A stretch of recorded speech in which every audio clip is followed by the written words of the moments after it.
Mon aramat Tudou.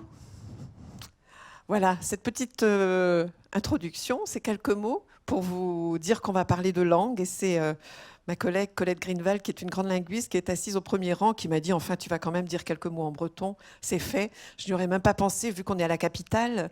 Mais voilà, Digemermat de Holland et Paris, bienvenue donc à cette conférence parisienne.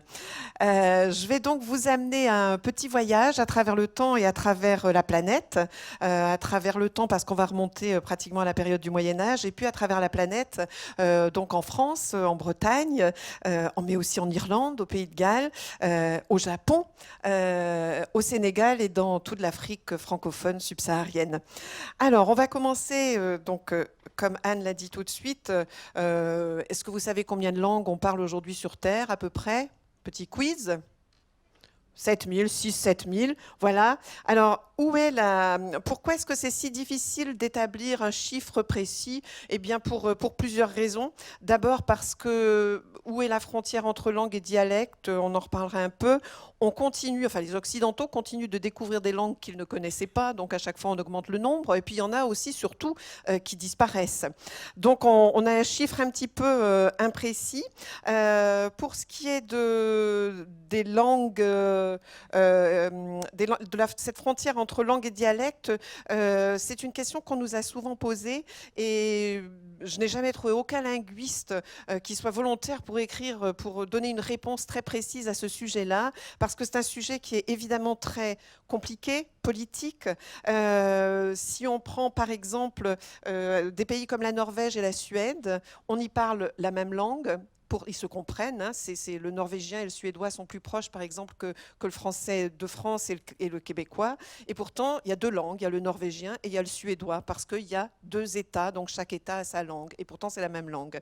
Et à l'inverse, si vous prenez tout le monde arabe, eh bien, tout le monde dit qu'il parle arabe. Pourtant, d'un bout à l'autre de l'Afrique du Nord et jusqu'au Moyen-Orient, évidemment qu'ils ne se comprennent pas, sauf à parler tous l'arabe littéraire. Et pourtant, ils disent tous qu'ils parlent arabe. Alors, donner un chiffre très précis de nombre de langues, dire où est la différence entre langue et dialecte, tout ça, c'est quand même très compliqué. Et pour reprendre, alors, petite précision quand même, je vais vous parler pas mal de la Bretagne. Le breton n'est pas un dialecte, juste pour être certain que personne ne s'y méprend. Et ce n'est pas non plus un patois, parce que le patois est un terme qu'on essaie d'éviter, vu que ça a quand même une connotation très péjorative. Donc c'est un terme qui n'est pas scientifique et qu'on évite tant il est chargé, et pas de choses forcément très positives.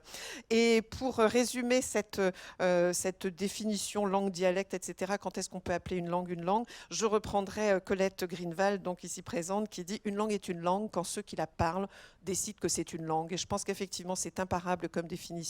Si des gens décident que ce qui parle est une langue, eh ben, forcément, c'est une langue et personne n'a à dire le contraire. Parce que, alors, on en arrive du coup à la troisième ligne de ma diapositive. Est-ce que certaines langues sont supérieures? Alors, il y a beaucoup de gens qui pensent qu'il y a des langues qui sont supérieures à d'autres, hein. Alors, on vous dit, ah, mais telle langue est inférieure, elle n'a pas de grammaire. Ça, c'est une bêtise, une ineptie. Toutes les langues ont forcément une grammaire. Aucune langue n'est une succession de mots qu'on aligne les uns après les autres. Toutes les langues ont une grammaire, une organisation et pas seulement un vocabulaire. Alors on dit aussi, oh telle langue, c'est pas une langue, c'est un dialecte, c'est pas écrit. Mais l'écriture, c'est une question de codification. Ça ne veut pas dire que c'est pas une langue parce que c'est pas écrit. Toutes les langues peuvent être écrites. C'est juste qu'on ne les écrit pas toutes parce qu'il y a des langues qui sont plutôt de tradition orale, mais on peut, théoriquement, techniquement, on peut écrire toutes les langues. Voilà, tout ça pour dire que les langues sont complexes, elles sont toutes complexes et elles sont toutes aussi riches et surtout, ne jamais essayer d'établir des hiérarchies entre les langues. Il n'y a pas de langue supérieure à d'autres, toutes les langues se valent. Voilà, donc je vous disais entre 6000 et 7000 langues sur Terre. La moitié d'entre elles risquent de disparaître au cours de ce siècle. Alors c'est risque de, parce qu'on sait, puis tout ça c'est un peu des chiffres à la louche, hein, on ne va pas non plus vous dire il restera 3000 langues à la fin du siècle. On sait, par exemple, pour donner quelques chiffres, que 500 langues sont parlées par moins de 100 locuteurs. Donc, vous imaginez, c'est quand même pas beaucoup pour la survie d'une langue. Mais d'un autre côté, on ne peut pas juger que par le nombre de locuteurs non plus, parce que, par exemple, si je reprends ma langue, le breton, elle est encore parlée par 200 000 personnes, mais elle est considérée par l'UNESCO comme étant une langue très en danger parce que la très grande majorité des personnes qui le parlent a plus de 60 ans, voire plus de 70 ans, et du coup la transmission n'est pas transmise. Et une langue qui est aujourd'hui encore parlée par 200 000 personnes est plus en danger qu'une langue, par exemple, au fond de l'Amazonie, qui n'est pas avec quelques centaines de personnes qui la parlent, parce qu'elle est moins atteinte par les autres langues autour et les autres populations. Faut bien distinguer tout ça, parce que souvent on me dit « Ah, mais ça va en breton, le breton, il y a 200 000 personnes qui le parlent, tout va bien. » Non, non, tout va pas bien du tout. Et donc, d'après ce que dit l'UNESCO, alors c'est un chiffre un peu marketing, mais ça permet de marquer les esprits, une langue meurt en moyenne tous les 15 jours. Donc, c'est vous dire à quel point c'est une hécatombe qui se prépare, qui est en cours même. Alors, répartition des langues par continent. Donc, vous voyez, il y a quand même deux grosses parts dans le camembert. C'est l'Afrique et l'Asie qui sont les endroits où on a la plus grande diversité linguistique. Et je vais passer tout de suite à l'Afrique. L'Afrique, paradis pour linguistes, environ 2000 langues, c'est un tiers des langues du monde, pratiquement 30%. L'Europe à côté en compte seulement 4%, donc vous voyez à quel point on est pauvre en langue en Europe. Ça n'a pas toujours été le cas d'ailleurs. Mais cela étant posé, en Afrique, 80% des langues ne sont pas écrites. Donc évidemment, quand une langue n'est pas écrite, elle a moins de chances de tenir dans la longueur. 10% seulement sont utilisées dans l'enseignement.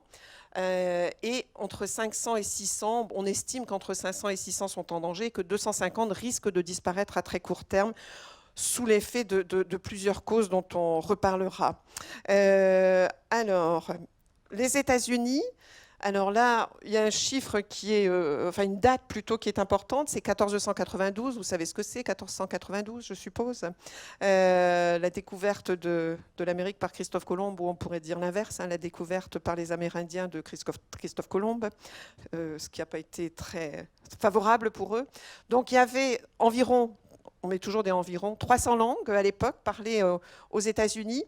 En l'an 2000, il en restait un peu plus de la moitié, 175 langues qui étaient encore parlées, 20 langues qui étaient parlées par des enfants, et les linguistes estiment qu'il y en avait 5 qui avaient une chance de survie jusqu'à la fin du siècle, disons.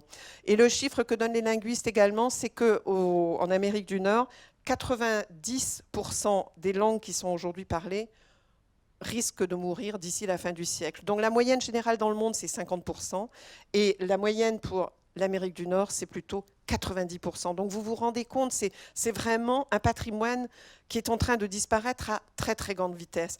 Et il n'y a pas qu'en Amérique du Nord, d'ailleurs, c'est la même chose chez les aborigènes d'Australie. On est dans la même prévision de 90% de pertes d'ici la fin du siècle, parce que évidemment c'est très très difficile de résister à la pression de la langue anglaise, qui est la langue d'échange mondial, et donc en Australie ou aux États-Unis, au Canada, ce sont des langues l'anglais est hyper dominant, et c'est très très difficile de résister. Je vais vous montrer aussi une petite série de cartes qui est assez intéressante. On parle beaucoup de diversité biologique partout en ce moment, c'est le sujet à la mode, à juste titre. Donc vous voyez sur cette carte, plus la couleur verte est foncée, plus il y a une grande diversité biologique. On voit qu'il y a une espèce de bande là, vers le milieu ou le deuxième tiers vers le bas, entre l'Amérique centrale et le nord de l'Amérique du Sud, et puis le centre-sud de l'Afrique, et puis toute la partie Inde, Indonésie, etc. Donc c'est des grandes forêts. Alors la diversité linguistique dans le monde, il y a quelque chose qui est assez frappant quand même, en rouge, donc là où la diversité linguistique est la plus importante. Et si on superpose les deux cartes, on voit qu'il y a ce qu'on appelle des hotspots, donc des endroits où la diversité linguistique et la diversité biologique se recoupent quand même assez clairement.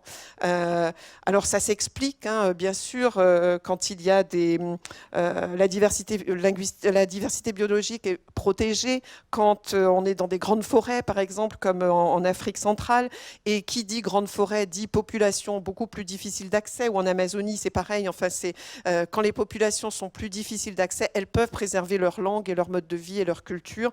Donc on a ces endroits où à la fois la culture et la diversité biologique sont conservées. On parle donc de diversité bioculturelle. Alors là, je vais passer pour aller un peu plus vite. Pourquoi préserver les langues? Alors ça, c'est une question qu'on nous pose souvent et que vous vous posez peut-être aussi. Après tout, pourquoi est-ce qu'on s'excite comme ça? Pourquoi est-ce qu'il faudrait préserver les langues? Est-ce que ça ne serait pas tellement plus simple si tout le monde sur Terre parlait la même langue ou 2 ou 3 langues? Ça serait tellement plus facile. Alors d'abord, on a besoin de diversité. On a autant besoin de diversité culturelle que de diversité biologique. Je vais y revenir un peu plus loin. Ensuite, les langues portent des connaissances.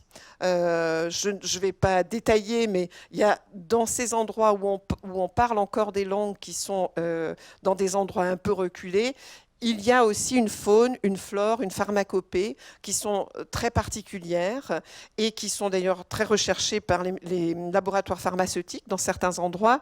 Et donc, les seuls à connaître ces plantes, cette faune, cette flore, ce sont des populations autochtones qui parlent ces langues autochtones qui sont aujourd'hui menacées. Donc ces langues portent des connaissances. Elles sont aussi les dépositaires de l'histoire parce que, eh bien, elles portent une cosmogonie, une histoire du monde, une histoire des peuples, la culture des peuples, et tout ça, c'est dans ces langues-là, et ça n'est pas forcément traduit dans des langues majoritaires, bien entendu.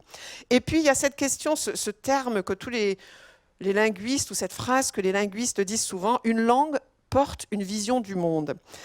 Alors, à un moment donné, ça m'a un peu agacée, parce qu'on disait ça tout le temps, oui, une langue porte une vision du monde. Oui, enfin, tout le monde dit ça, mais une fois qu'on a dit ça, on n'a pas dit grand-chose, en fait. Qu'est-ce que c'est une vision du monde? Alors, j'ai essayé un petit peu de me creuser pour savoir pourquoi on disait ça et qu'est-ce qu'on voulait dire quand on disait qu'une langue portait une vision du monde. Et je me suis tout simplement mise à écouter 2 langues que je connais bien, puisque ce sont mes 2 langues principales, donc le français et le breton. Et je me suis rendu compte de plein de choses en écoutant. Donc, alors déjà, quand on écoute les gens parler en français, la moitié des phrases commencent par « moi-je ». Et si vous prêtez attention aux conversations, « Ah, moi, je suis sûre que… Ah, moi, je crois pas. Ah, moi, je pense que… Ah, non, non, moi, je suis pas du tout d'accord. » etc., etc. La moitié des phrases commencent par « moi-je ». D'où peut-être la réputation un peu d'arrogance qu'ont les Français à travers le monde, puisque c'est quand même la réputation qu'on a. Et à côté de ça, si je compare avec le breton, la phrase en breton, d'abord, elle commence jamais par moi-je, ni même par je. Généralement, elle est très flexible. En début de phrase, on met le mot qui répond à la question, le mot qui est le plus important. C'est-à-dire, ce n'est pas forcément sujet, verbe, complément, ça peut être complément, verbe, sujet, etc. Et ça ne veut pas dire que ce n'est pas codifié, que ce n'est pas strict, c'est très strict, mais c'est flexible et strict à la fois. Et donc, une autre particularité du breton, c'est que, comme bien d'autres langues, hein, il n'y a pas, à l'origine, de verbe avoir. Il n'y a pas de verbe différent, spécifique pour dire avoir. Et le verbe avoir est construit à partir du verbe être. Et en particulier, on dit être avec. J'ai de l'eau, d'où razoganine. De l'eau est avec moi. Hein, et même en français, les brittophones de naissance ils utilisent le mot avec tout le temps. En breton, avec, c'est partout, gan, partout, partout, partout.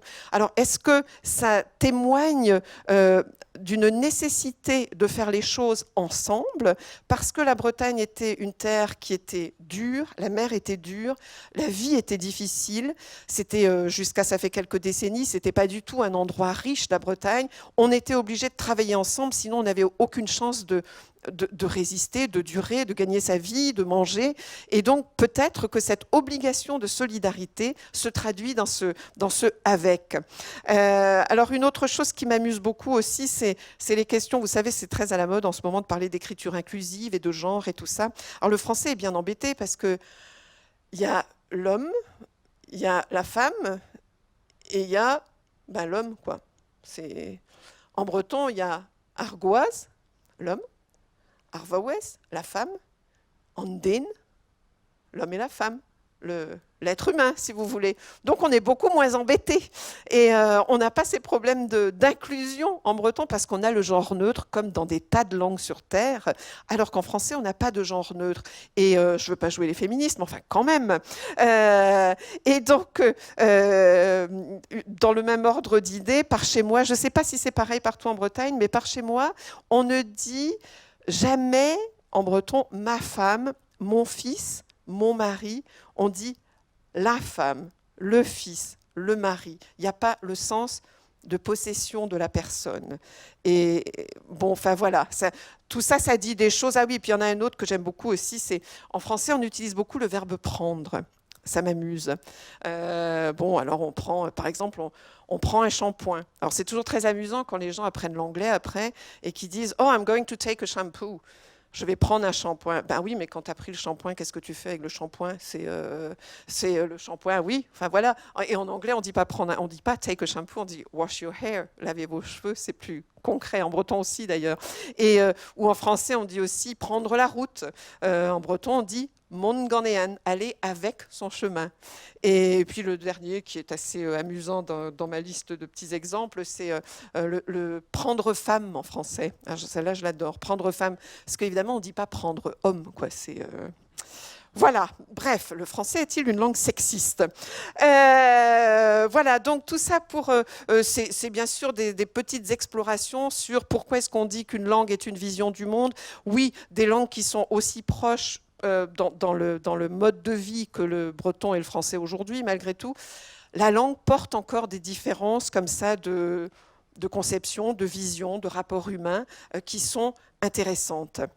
Et je précise, je ne suis absolument pas anti-langue française, hein, c'est juste des constatations. C'est aussi ma langue, le français, qui a apporté des choses merveilleuses, mais ce sont des petites constatations. Et comme le breton est une langue dominée par rapport au français, il n'est que justice que je mette un peu en avant le breton.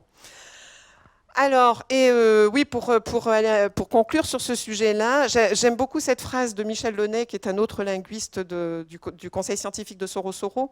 Une langue vaut bien une cathédrale. Alors, c'est une phrase qui est plus profonde que ce qu'elle pourrait paraître comme ça. Oui, une langue vaut une cathédrale en tant que patrimoine, bien sûr, mais ça va plus loin que ça. Une langue... comme une cathédrale est faite de pierre et de ciment ou de liant, une cathédrale, c'est une construction matérielle. Eh bien, une langue, c'est aussi une construction, mais une construction immatérielle, qui est faite de vocabulaire, de grammaire, de syntaxe.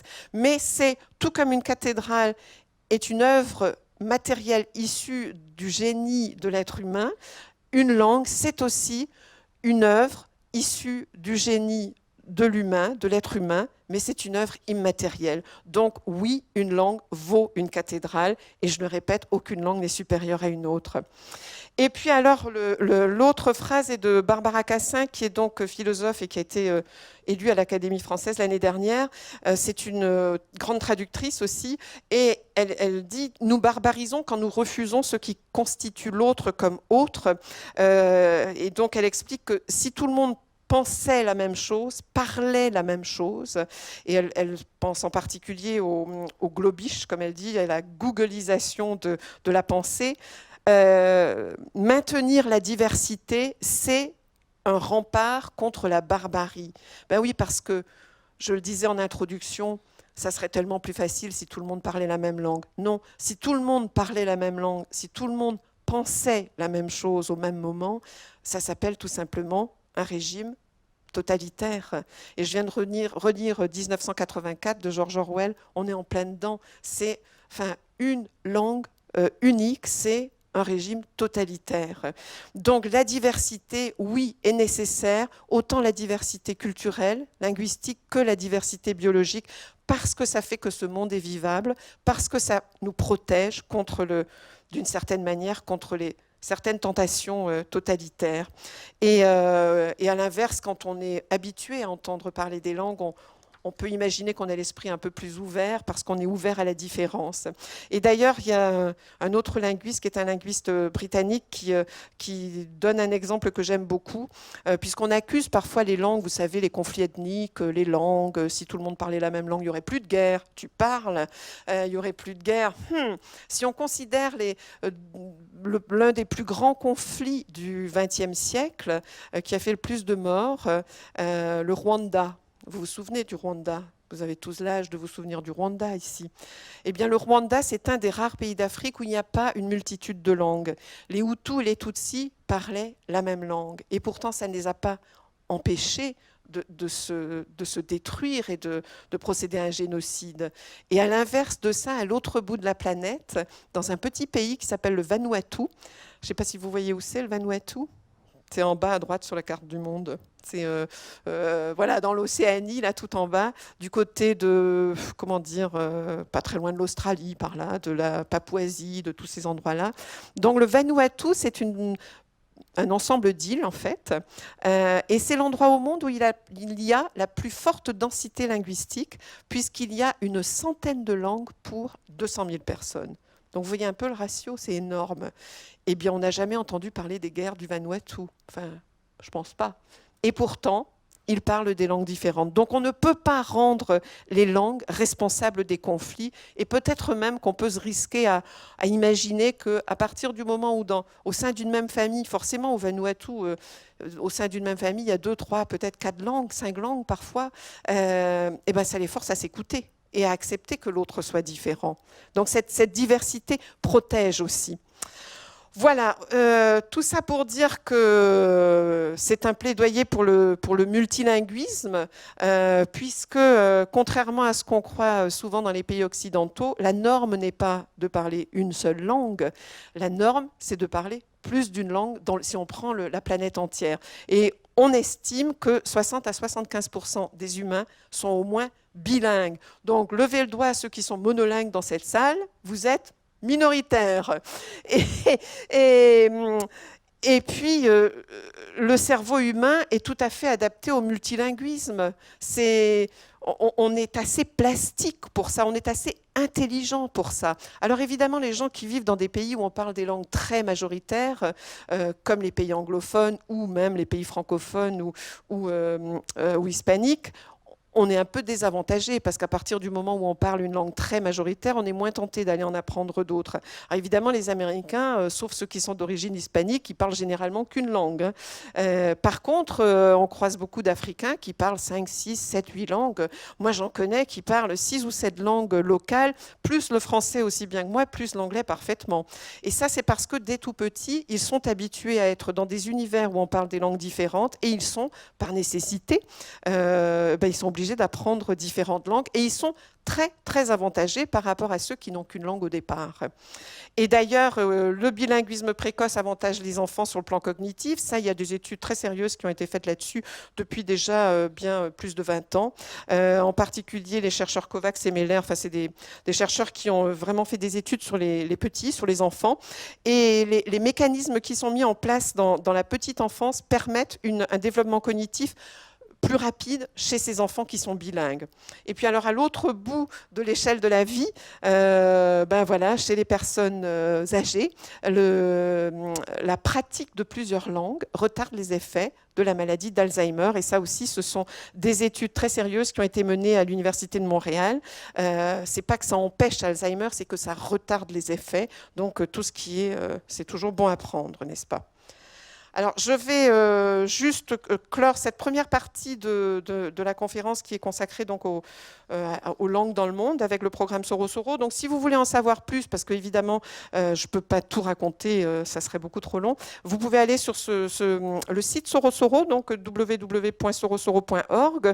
Le programme Soro-Soro, c'est un programme de préservation de la diversité linguistique. Donc, on filme un peu partout à travers le monde des langues et des cultures en danger.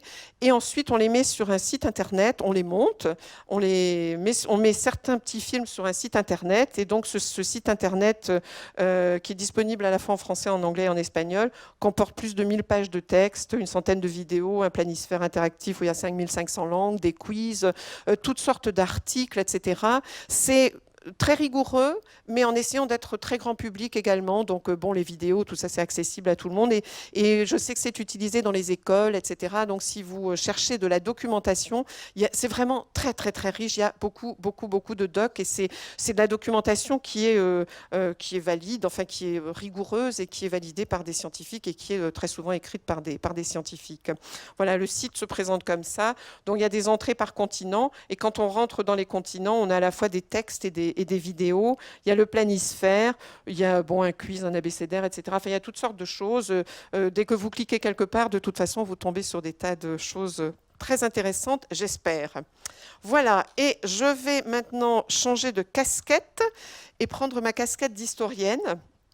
Je passe de directrice de Sorosoro à historienne, pour donc parler sur un plan plus historique de la façon dont les langues meurent, pourquoi elles meurent, comment elles meurent. Et je vais m'appuyer pour ça sur une étude que je mène depuis 4 ou 5 ans, une étude de cas donc assez précise entre la Bretagne et le Sénégal. Alors, les principales causes de la mort des langues, c'est pas exhaustif, hein, évidemment, mais enfin, c'est à grands traits, disons. Donc, il y a les colonisations, parce que lors des colonisations, en particulier aux Amériques, on n'y est pas allé de main morte, hein, on a massacré. Il faut bien dire ce qu'il y a depuis le XVIe siècle. Donc, génocide, mort des populations par massacre, maladie, déportation, famine. Et évidemment, quand des peuples meurent, quand il n'y a plus personne, les langues meurent avec ces peuples. Donc c'est comme ça qu'on a perdu plusieurs dizaines de langues, voire plusieurs centaines, aux Amériques, donc depuis la colonisation. Ensuite, il y a la volonté des États. Alors là, je vais rentrer dans des choses assez politiques. Donc, 19e, 20e siècle, c'est l'arrivée des États-nations modernes. Je vais développer un peu plus loin, avec une politique de la langue unique, de discrimination et de dévalorisation des langues minoritaires, des langues locales, des langues régionales et leur éradication au bout du compte. Ensuite, très corrélé à cette volonté des États de pratiquer une langue unique, il y a le suicide linguistique qui est plutôt vers le XXe siècle, des gens qui décident de ne pas transmettre leur langue parce que leur langue a été précisément discriminée, rabaissée, dévalorisée, et pour s'élever dans l'échelle sociale, il faut abandonner sa propre langue pour en adopter une autre, une langue majoritaire. Et puis alors il y a un dernier point, c'est l'émigration massive hein, au XXe, XXIe siècle. Enfin, XXe, XXIe siècle, ça a certainement existé avant, mais là c'est vraiment massif. Quand dans des villages africains où il y a seulement quelques milliers de personnes qui parlent une langue et que la majorité des jeunes partent en ville, finit par abandonner sa langue, etc. Bien entendu, ces langues-là sont également menacées. Alors, je ne vais pas traiter toutes ces causes de la mort des langues les unes après les autres dans le détail, mais je vais m'étendre surtout sur la deuxième et la troisième cause, qui sont donc les États-nations et l'abandon, le suicide linguistique qui suit. Alors, le concept d'État-nation, je ne sais pas si vous êtes familier avec ce type de concept. L'État-nation moderne, tel qu'il a émergé à la fin du XVIIIe, en gros en France avec la Révolution, et au XIXe siècle, donc c'est un concept qui a prospéré depuis. Hein, et c'est en gros une coïncidence entre une notion qui est d'ordre identitaire ou culturel, la nation, et une notion qui est d'ordre juridique, administratif, politique, qui est l'État. Donc on a les dirigeants de ces époques-là, dans ces pays-là, ont estimé nécessaire de faire coïncider l'État et la nation, le juridique et l'identitaire, ce qui n'était pas le cas auparavant, puisque à l'époque des rois ou des empereurs, grosso modo, tant qu'ils pouvaient prélever l'impôt et guerroyer, la culture ou la langue n'était pas un sujet pour les rois et les empereurs en règle générale. Hein. C'était pas ils laissaient leur sujet parler la langue qu'ils voulaient. De toute façon, ces sujets étaient inférieurs. Alors qu'à partir du moment où il y a cette histoire d'État-nation, évidemment, il faut cimenter ces ensembles qui sont un peu artificiels. Et on cimente grâce à une langue qu'on impose comme la langue commune, de façon parfois très coercitive. Donc ça donne un assemblage, un État, une langue, une nation, qui est un concept assez récent, je vous disais depuis la fin du XVIIIe siècle en gros, et on va appliquer ça à un cas particulier qui est la France.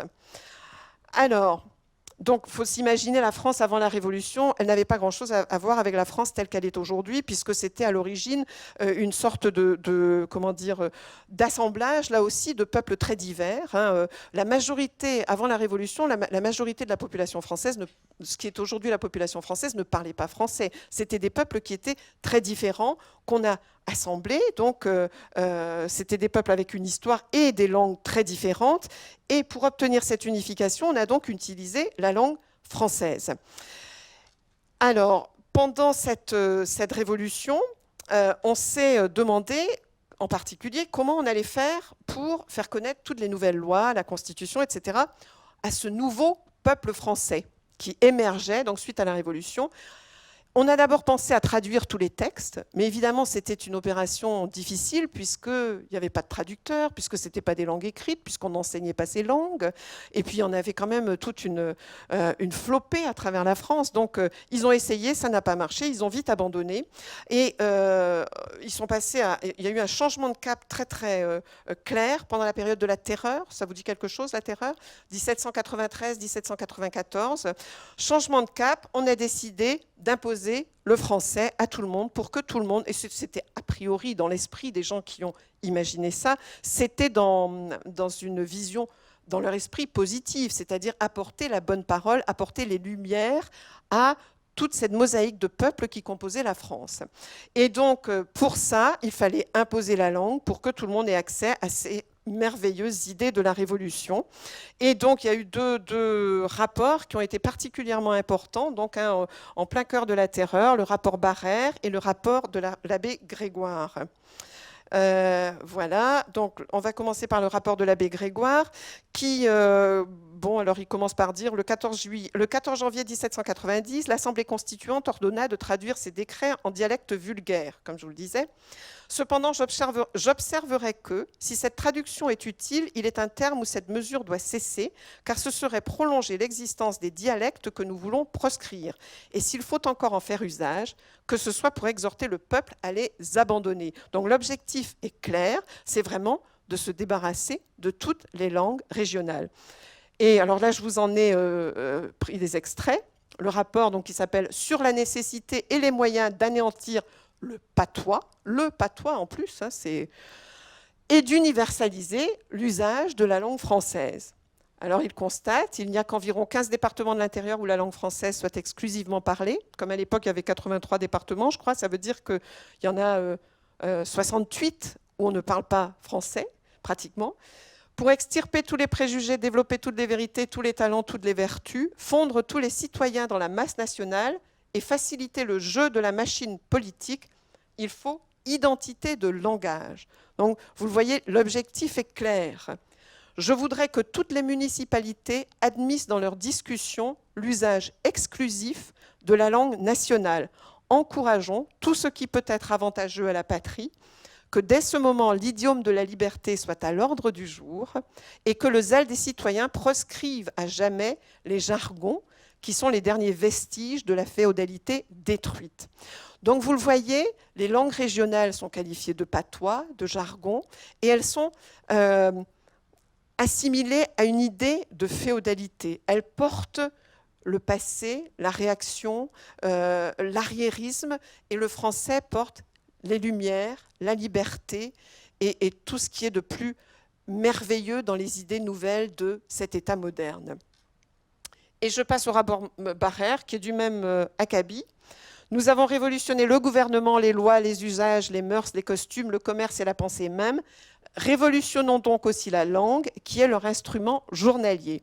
Alors après, je l'aime beaucoup, celle-là. Le fédéralisme et la superstition parlent bas breton. L'émigration et la haine de la République parlent allemand. La contre-révolution parle l'italien. Et le fanatisme parle le basque. Cassons ces instruments de dommage et d'erreur. Citoyens, la langue d'un peuple libre doit être une et la même pour tous. On se demande d'où ça sort qu'il faudrait qu'on parle tous la même langue pour être libre, mais bon. Voilà, donc vous voyez le projet de ces figures éminentes, hein, de ces deux personnages importants. L'intention est donc d'éradiquer toutes les langues autres que le français de l'Hexagone, sous prétexte d'apporter la liberté aux différents peuples présents sur le territoire. Et c'est une idéologie qui va perdurer, qui va même être assez florissante pendant les siècles qui suivent.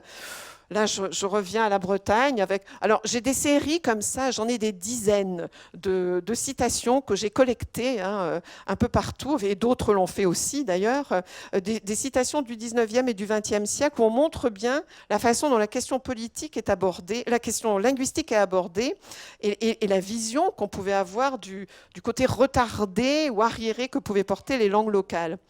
Donc, Auguste Romieux, sous-préfet de Quimperlé, en Bretagne, en 1831, créons pour l'amélioration de la race bretonne quelques-unes des primes que nous réservons aux chevaux et laissons que le clergé nous seconde en accordant la première communion qu'aux enfants parlant le français. Le sous-préfet de Morlaix en 1845, surtout rappelez-vous, messieurs, que vous n'êtes établis que pour tuer la langue bretonne. Donc ça, c'est adressé aux instituteurs du Finistère et on va y arriver très vite aux questions de l'éducation. Et puis, alors, le fameux ministre de l'Éducation publique, Anatole de Monzy, qui est assez tristement célèbre pour les gens qui défendent les langues régionales, pour l'unité linguistique de la langue française, la langue bretonne doit disparaître, ni plus ni moins. Voilà, donc c'est explicite, comme je vous disais. Là, on arrive au début du XXe siècle, mais ce n'est pas fini. Je peux vous en donner aussi beaucoup du XXe siècle et qui portent toutes autant d'inepties les unes que les autres. Alors, la loi d'Exon en 1951, qui a permis l'enseignement des langues régionales, donc un député socialiste, comment on veut nous apprendre le dialecte des cavernes? Ah, évidemment, bon... Claude Allègre, c'est pas vieux, hein. Bon, il est connu pour avoir dit beaucoup de bêtises, Claude Allègre. Alors, la France a besoin de fabriquer des informaticiens parlant anglais et on va fabriquer des bergers parlant breton ou occitan. Alors le pauvre, il faut qu'il s'achète un âne et qu'il sorte le dimanche parce qu'on l'invite en Bretagne. Hein. Je peux vous dire que les écoles en breton ou les écoles bilingues, les enfants sont non seulement bilingues mais trilingues très rapidement dès le collège puisqu'ils ont une partie des cours qui est assurée en français, une partie qui est assurée en breton et une partie qui est assurée en anglais précisément. Et ils sont parfaitement trilingues dès 13-14 ans, les enfants de ces écoles-là. Donc le coup de, si on parle breton ou occitan, on ne peut pas parler anglais, c'est quand même une énormité. Et puis alors Arlette Laguillet, notre chère Arlette, je crois que les écoles bretonnes limitent le développement, que ça peut limiter le développement intellectuel des enfants. Le français est une langue bien plus riche, supérieure, oui, le breton n'est pas une langue écrite. Alors là, on les aligne, hein, les bêtises. Est-ce que qu'une école bretonne puisse limiter le développement? Alors ça, je ne sais pas d'où ça peut sortir.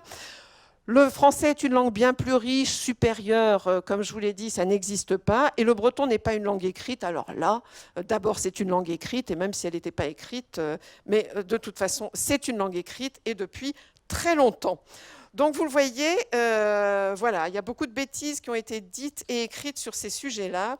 Et jusqu'à récemment, et je pense qu'on pourrait encore en trouver en fouillant un peu dans les journaux ou dans les articles ou dans les déclarations des uns et des autres.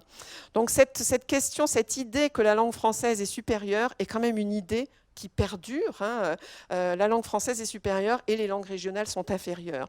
Et ça, c'est un peu dur à accepter pour beaucoup de gens, dont je fais partie. Alors, je vais passer un peu plus rapidement. Voilà, et j'arrive au sujet à proprement parler de mon étude, de mon travail de recherche, du travail que je recherche, que je mène depuis 4-5 ans, entre la Bretagne et le Sénégal. Donc, c'est un travail sur le rôle de l'école dans la substitution linguistique qui a été opérée, que ce soit en Bretagne ou au Sénégal, et évidemment, j'extrapole, une substitution linguistique qui s'est opérée donc évidemment au profit du français, c'est-à-dire la façon dont on a imposé la langue française tout à la fois dans les régions de l'Hexagone et en particulier en Bretagne, et en Afrique francophone subsaharienne, tout particulièrement au Sénégal. Donc j'ai effectué une étude de terrain des deux côtés. J'ai passé du temps au Sénégal, beaucoup de temps en Bretagne, avec un questionnaire sociologique, etc., dont je vais donner quelques résultats ici. Et puis, évidemment, tout un travail sur tout ce qui a pu être écrit sur ces sujets-là.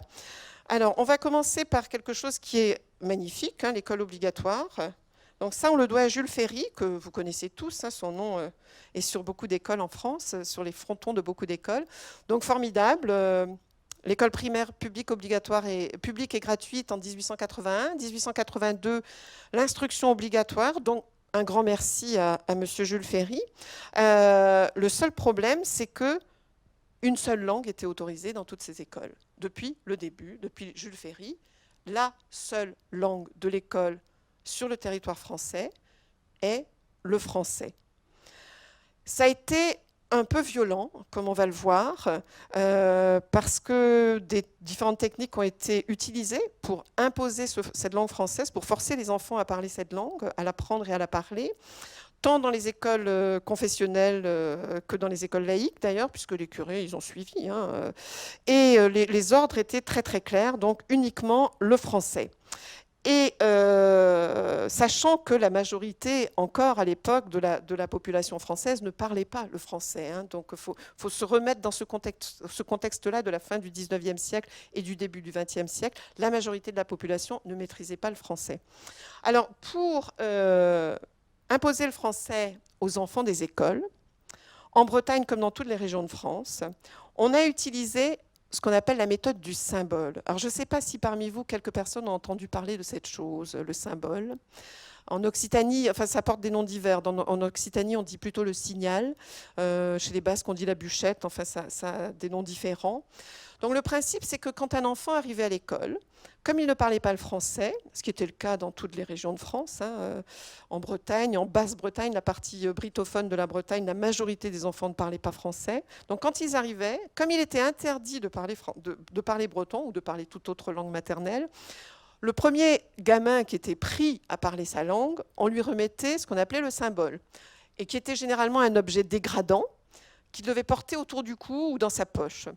Et voilà, ensuite, c'était une méthode formidable qui était basée sur la délation quand même. Donc le gamin en question, il devait épier ses petits camarades et essayer de les piéger pour qu'à leur tour, quelqu'un d'autre parle dans sa langue maternelle et on lui refilait le symbole. Et donc ça circulait toute la journée, c'est un principe pédagogique formidable. Hein. Et à la fin de la journée, ou à la fin de la récréation, le dernier qui portait le symbole était puni. Donc ça a été pratiqué dans beaucoup d'écoles, pas dans toutes les écoles, il ne faut pas en faire un système complètement généralisé, mais je pense que la première partie du XXe siècle, d'après ce que j'ai pu chercher, c'était quand même dans un tiers, la moitié des écoles, enfin, ça a été, en Bretagne, hein, ça a été quand même beaucoup appliqué. Alors c'était selon les instituteurs, certains étaient plus durs que d'autres, voire certains étaient un peu pervers, mais bon, en tout cas, c'était une méthode qui était basée sur la délation, sur l'humiliation et sur la punition. Et donc pratiquée dans toutes les régions de France à peu près, hein, au Pays Basque, dans toutes les différentes parties de l'Occitanie, en Alsace, en Flandre, voilà. Une même méthode avec des noms différents, comme je vous le disais. C'était pas dans toutes les écoles et surtout c'était dans les écoles chrétiennes comme dans les écoles laïques. Alors on peut être étonné de ça. En Bretagne, on est un peu étonné aussi parce que les curés étaient plutôt pro-bretons pour certains d'entre eux, les frères. Mais en fait, ils étaient aussi durs que les autres. Bon, certains disent aussi que c'est après 1905, la séparation de l'Église et de l'État, ils se sont sentis tellement menacés qu'ils ont fait du zèle pour rester dans la course, disons. Et comme il y avait une grosse concurrence entre les écoles confessionnelles et les écoles laïques, il fallait bien apprendre et ils étaient convaincus probablement qu'on apprenait mieux par la méthode dure, donc ils ont été largement aussi durs que les instituteurs laïques. Ça, il faut le dire clairement. Et alors, ce qui est intéressant aussi, c'est que dans ces écoles chrétiennes, quand même, il y avait une chose qui était en breton, c'était le catéchisme. Donc, bah oui, parce que les choses importantes, il fallait quand même être sûr que les enfants les comprennent. Hein. Les enfants pouvaient annoncer l'histoire de France, mais il fallait qu'ils soient capables de réciter leur catéchisme en comprenant à peu près ce qu'ils disaient. Donc, voilà.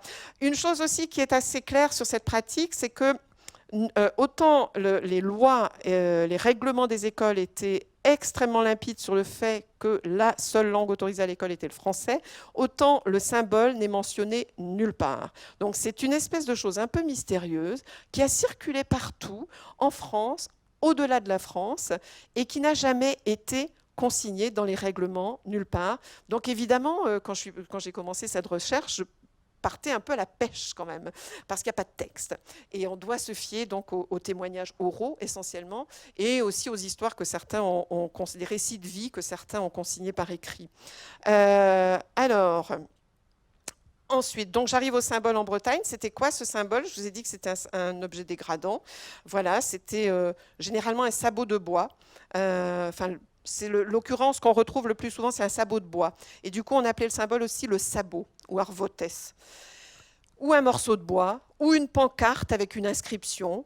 On appelait ça aussi la vache. J'ai jamais compris pourquoi. Personne n'a pu me donner d'explication. Donc la vache, on pouvait avoir écrit la vache sur la pancarte, ou des objets divers, un sou percé, un anneau de fer, un fer à cheval, cailloux, pommes de terre, bouchons, boîtes diverses, bobines, coquilles, enfin tous les petits objets de rien qui n'avaient aucune valeur en soi et qu'on s'accrochait donc, et on était comme ça stigmatisé, montré à tous comme étant le fautif, puisque c'était une faute. Hein. Il faut bien se représenter ça dans l'esprit des enfants. On était en faute quand on parlait sa langue maternelle. Alors vous imaginez, vous arrivez à l'école, vous avez 6-7 ans, vous essayez de parler votre propre langue parce que vous n'en connaissez pas d'autres. Rien que ça, vous êtes en faute, vous faites une erreur. Donc vous imaginez le processus après, ce que ça peut impliquer dans l'esprit de ces enfants, les dégâts que ça peut faire sur l'appréciation qu'ils avaient de leur propre langue et le fait qu'ensuite, eh ben, forcément, ils ne l'ont pas transmise. Voilà, donc là, on en voit une représentation de ce que pouvaient être ces objets. J'en arrive aux punitions. Alors, c'était assez classique, hein, les punitions. Bon, des lignes. Oui, alors, il y avait quand même des coups, oui. Les coups de règle sur les doigts, ça, j'en ai eu beaucoup de témoignages. Vous savez, les règles en fer sur le bout des doigts, là, ça, ils en ont eu beaucoup. Bon, après, il y a des choses très classiques, les retenues après l'école, les devoirs supplémentaires, les lignes à copier. Je ne parlerai plus breton dans la cour de récréation, 100 fois, voilà. Ou être mis au coin ou à genoux sur une règle aussi, pendant une demi-heure. Vous savez, les règles carrées en fer. Et donc les témoignages que j'en ai eus me disaient que c'était impossible de tenir. Ils tombaient en syncope, les enfants, parce que avoir ce truc coupant sur les genoux, c'était quand même assez terrifiant. Les tours de cours, les nettoyages de la classe, le nettoyage des toilettes, bon. Et puis porter le symbole était une punition en soi, parce qu'évidemment, on devenait la risée de tous les enfants, parce qu'on était nuls, on n'était même pas capable de parler français, etc. Et dans le genre humiliation, oui, bon, il y a plein de témoignages particuliers. Il y en a un qui me revient en tête, c'est Philippe Blanchet, qui est un sociologue, qui l'a relaté. Donc, il est de Provence, et je crois que c'est sa grand-mère. Quand elle est allée à l'école, elle ne parlait que provençal. Et dans cette école, donc à Marseille, ceux qui étaient surpris à parler provençal, première punition, ils étaient de corvée de nettoyage de toilettes. Et s'ils étaient repris une deuxième fois, c'était nettoyer les toilettes avec la langue. Donc voilà, il y a toute cette symbolique de la langue. Il y a aussi des punitions du type devoir se laver la bouche avec du savon, parce que la langue est sale, parce que c'est une langue d'arriéré, de plouc.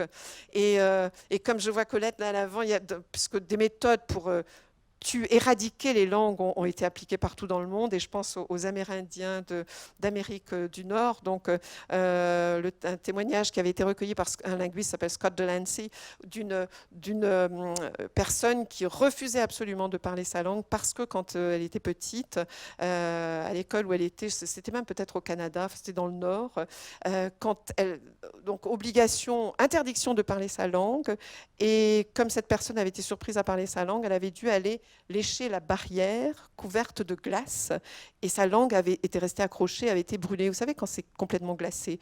Et elle en avait été tellement perturbée qu'elle n'avait plus jamais voulu reparler sa langue, parce que c'était assez atroce, quoi, comme punition.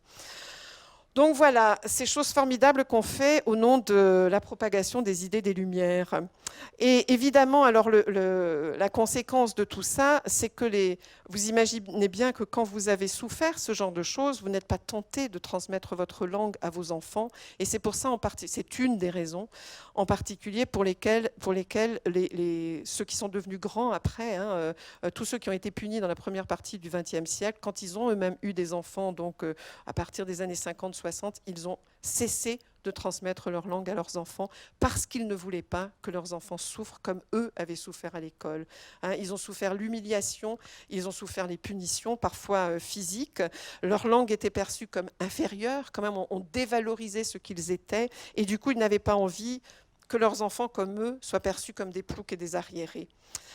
Alors, évidemment, la France n'avait pas du tout le monopole de ces pratiques éducatives un peu douteuses. On peut aussi compter sur les Anglais, ce qui ne manquera pas de vous réjouir. Alors, on arrive en Irlande. En Irlande, qui était à l'époque, au XIXe siècle, là je remonte, hein, c'était à l'époque une véritable colonie, l'Irlande. Les Anglais avaient non seulement imposé leur langue, mais aussi pris les terres des Irlandais, c'était une véritable situation coloniale. Donc là-bas, l'objet, c'était ce qu'ils appellent un tally stick, c'est un bâton de comptage. Je vais vous le montrer dans la... Voilà, ça ressemble à ça. À chaque fois que... Alors, chacun avait son bâton qui portait autour du cou. À chaque fois qu'un enfant était surpris à parler en gaélique, donc en irlandais, on lui faisait une entaille dans son bâton. Et à la fin de journée ou le lendemain, il recevait autant de coups que d'encoches dans son bâton. Sympathique. Donc, ce qui est très particulier à cette méthode, et qui est absolument atroce, c'est qu'ils avaient la défense de parler gaélique à l'école, mais aussi à la maison. Et les pères, les parents, étaient chargés d'espionner leurs enfants et de faire eux-mêmes les entailles avec leur couteau, et de signaler au maître le lendemain que leur enfant avait parlé gaélique. Ce qui est quand même, enfin, vous imaginez. Et le pire étant que si par exemple il arrivait, enfin j'ai vu des témoignages comme ça, il arrivait qu'un enfant, par exemple, on considère qu'il avait été trop souvent attrapé, qu'il parlait trop souvent gaélique, le maître, le propriétaire terrien pouvait aller voir le père, le paysan, donc père de cet enfant, et le chasser des terres sous prétexte que son enfant ne parlait pas suffisamment anglais. Un paysan pouvait perdre ses terres si son enfant était attrapé trop souvent par les gaéliques à l'école. Vous imaginez, ça s'appelle quand même une situation coloniale. Alors évidemment, ça a disparu dès le début du XXe siècle, puisque l'Irlande est devenue indépendante, donc ça a mis un terme à ces pratiques-là de facto, forcément. Alors, au Pays de Galles, c'était pareil. Hein, ça s'appelait le Welsh Not. Donc, Welsh, gallois, not, non aux gallois. Bon, c'était une plaque qui portait aussi autour du cou. C'est le même fonctionnement que le symbole. Là, c'était une plaque qui circulait dans toute la classe ou dans toute l'école. Les premiers témoignages, fin 18e, et ça s'est arrêté vers la fin du 20e siècle. Donc, alors que pour la Bretagne, ça a perduré quand même jusque à peu près la Deuxième Guerre mondiale. Ça s'est terminé à la sortie de la Deuxième Guerre mondiale, il n'y en avait pratiquement plus. Parce qu'évidemment, faute de combattants, puisque pour alors, tout le monde avait été francisé, peu ou prou. Et puis, on va aller encore un peu plus loin, au Japon. Alors, le Japon, je ne vais pas vous faire un cours sur l'histoire du Japon, mais en 2 mots, le Japon, jusqu'au milieu du 19e siècle à peu près, c'était un pays, enfin, un ensemble de royaumes de type féodal. Et puis, à la fin du 19e, à partir de 1868, arrive l'ère Meiji. Hein, c'est pas époque, j'aurais pas dû écrire époque, c'est l'ère Meiji, donc à partir de la fin du 19e siècle, où le pays est contraint de se moderniser et décide de basculer du système féodal à un système industriel à l'occidental. C'est un véritable bouleversement total du pays, et ils ont envoyé des délégations un peu partout dans le monde, dans le monde occidental, donc en Amérique, en Angleterre, en Allemagne, en France, pour voir comment marchait un État moderne et quelles étaient les bonnes choses de ces États modernes qu'ils pouvaient copier. Et ils en ont ramené, évidemment, le concept de l'État-nation, le fameux État-nation, un État, une nation. Donc, ce mélange d'une notion juridique, d'une notion politique, administrative, avec une notion culturelle et identitaire. Donc, ils en ont ramené aussi, puisqu'il y avait des linguistes dans ces délégations, ils en ont ramené aussi le concept de la langue unique associé à un pays, un État, donc un pays, un État, une langue. Et ça s'appelle le kokugo, qui est la langue nationale. Ça désigne à la fois la langue, l'esprit japonais, c'est presque mystique. Le kokugo, c'est vraiment l'essence de la langue japonaise. Et ils ont décidé de l'imposer partout au Japon, puisque ce n'était pas le cas jusqu'alors, tout le monde ne parlait pas japonais. Et ils l'ont imposé en particulier dans les îles Ryukyu. Vous connaissez sûrement de nom Okinawa, hein, le régime d'Okinawa dont on parle tant. Là, ce n'est pas une question de régime, donc c'était un royaume qui a été annexé par les Japonais en 1879 et qui a été transformé en préfecture. Et donc, l'État japonais a imposé la langue japonaise à Okinawa. Et très curieusement, ils ont imposé cette langue japonaise à Okinawa grâce à un objet, une pratique, l'objet qui s'appelle le Hogen Fuda. Le Hogen Fuda, ça veut dire la plaque du dialecte. Donc exactement le même principe, une plaque avec écrit plaque du dialecte, Hogen Fuda. Le premier enfant surpris à parler en langue d'Okinawa, donc on lui remet la plaque, il épie ses copains et à la fin de la journée, le dernier est puni. Il y a de très grandes chances que la pratique soit venue d'Europe, peut-être plutôt du Pays de Galles, d'Angleterre, parce que quand même la plaque, ça ressemble un peu à, vous voyez, le Welsh Note. Mais en tout cas, toujours est-il que c'est une méthode qui a voyagé jusque au Japon. Mais ce n'est pas tout. On va revenir un petit peu en France, puisque la France, à partir d'un moment, enfin à la fin du 19e siècle, les colonies d'Afrique, on a voulu aussi les franciser, forcément. Donc, on retrouve encore Jules Ferry, notre formidable père de l'école obligatoire, de l'instruction obligatoire. Sur d'autres sujets, comme sur la colonisation, il n'était pas tout à fait aussi ouvert, ou il a un peu dérapé quand même. Donc voilà, ça, ce sont quelques extraits des débats parlementaires en 1885, où il est opposé à un autre député qui s'appelle Camille Pelletan. Et Camille Pelletan donc harangue l'Assemblée et en particulier Jules Ferry en disant « Qu'est-ce qu'on est allé faire dans les colonies? Personne ne nous réclamait. Qu'est-ce qu'on va faire à s'imposer là-bas alors qu'on n'est pas invité? Il n'y a aucune raison que les Français aillent coloniser l'Afrique. » Donc comme quoi, dès cette époque-là, il y avait en France, parmi les élus, des gens qui étaient tout à fait conscients que la colonisation n'avait aucune raison d'être. Et donc Jules Ferry répond à Camille Pelletan: la France doit porter son influence sur le monde et porter partout où elle le peut sa langue, ses mœurs, son drapeau, ses armes, son génie. Messieurs, il faut parler plus haut et plus vrai. Il faut dire ouvertement que les races supérieures ont un devoir vis-à-vis des races inférieures. Je répète qu'il y a pour les races supérieures un droit parce qu'il y a un devoir pour elles. Elles ont le devoir de civiliser les races inférieures. Donc, bon, c'est du lourd, comme on dit. Voilà, donc le français partout en Afrique colonisée. Et dans les recherches que j'ai faites à Dakar, aux archives, je me suis demandé, comment ça marchait, quelles étaient les intentions. Bien sûr, il y a les intentions qui pouvaient paraître nobles d'apporter, on ne va pas dire la civilisation, disons les Lumières, aux Africains. Mais derrière ces belles paroles, il y a d'autres objectifs qui étaient un peu moins... voilà. D'abord, on avait besoin d'intermédiaires pour l'administration coloniale. Donc, il fallait bien apprendre le français à un certain nombre de gens pour pouvoir avoir cette administration française en Afrique subsaharienne.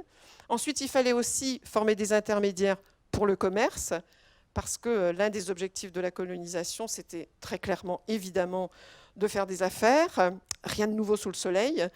Et puis, on avait des besoins militaires, et en particulier dans les archives que j'ai retrouvées, qui datent du début du XXe siècle, au début des années 1900, c'est écrit très clairement, il fallait former suffisamment enfin, c'était pas que des Sénégalais, c'était l'Afrique occidentale française, l'AOF, il fallait former suffisamment de futurs soldats qui soient prêts, puisque la guerre approchait, on la sentait arriver, qui soient prêts à aller se battre pour la France.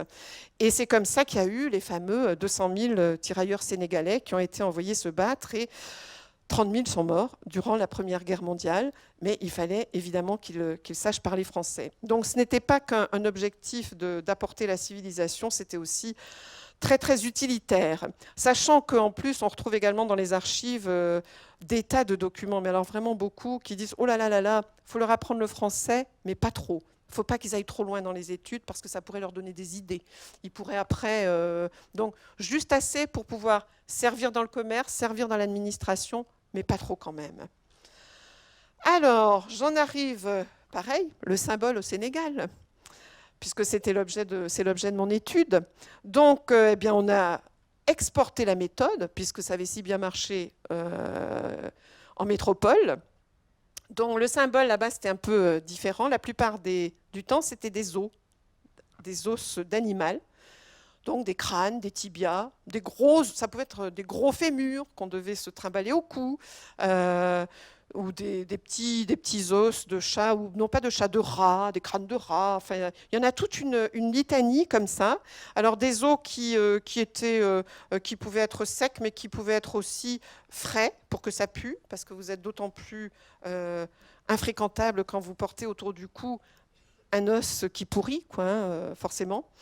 Donc là, c'était encore une fois une humiliation assez terrible parce qu'on ramenait ces enfants à ce qui était censé être leur arriération, tout comme le sabot en Bretagne, un os animal ou un morceau de bois ou une pancarte, enfin, où toute cette série d'objets, c'était là encore pour humilier les enfants, pour bien leur mettre dans la tête qu'ils étaient inférieurs, que leur langue était une langue arriérée, etc. etc. Et j'ai été très surprise de constater dans l'enquête de terrain que j'ai faite là-bas que la pratique au Sénégal est toujours en usage dans certaines écoles. Contrairement à ce que m'avaient dit mes professeurs là-bas, les chercheurs que je côtoie à Dakar, qui n'en revenaient pas. Ils étaient sidérés.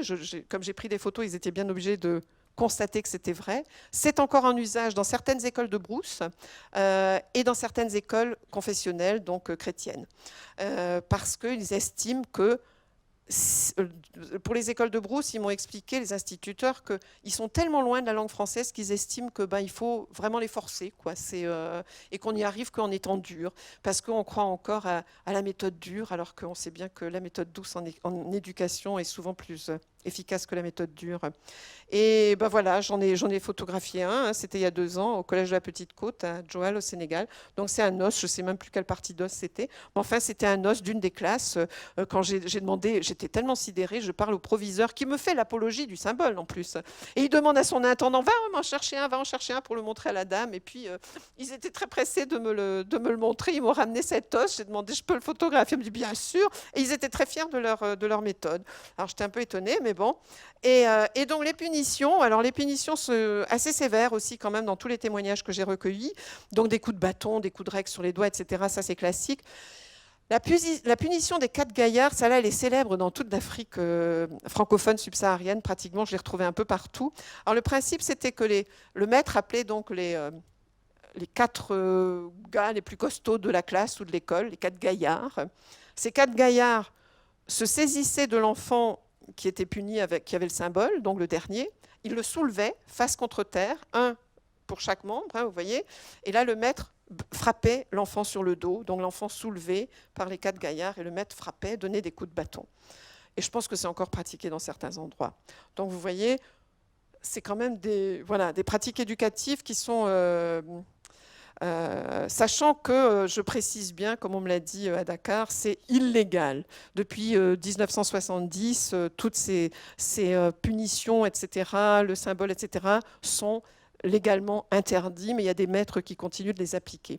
Donc il y a aussi des postures pénibles, hein, enfin bref, toutes sortes de positions pénibles, balayer la classe, etc., des retenues, des tours de classe, des amendes aussi. D'ailleurs, le proviseur là, de l'école de Joal où j'ai pris la photo, il était très fier de me dire qu'il récoltait, je ne sais plus, 1 franc CFA ou 10 francs CFA, je ne sais plus, pour chaque élève à la fin de la récréation. Donc, et il m'a montré sa cagnotte. Il avait une énorme cagnotte et je lui ai demandé, mais qu'est-ce que vous allez faire avec ça? Il ne savait pas. Il savait pas. Mais il avait une énorme cagnotte avec beaucoup d'argent parce que tous les enfants qui avaient été pris donc, avaient dû donner leur obol. Voilà, et bien sûr, porter le symbole était là aussi une punition en soi, c'était une honte. Alors, comme vous pouvez le constater, il y a beaucoup de similarités entre la Bretagne et le Sénégal. C'était peut-être encore plus dur au Sénégal quand même qu'en Bretagne. Et je vais maintenant vous montrer quelques vidéos rapidement, quelques interviews que j'ai faite. Alors, on va commencer, si je retrouve mon écran, oui, on va commencer par une interview en Bretagne.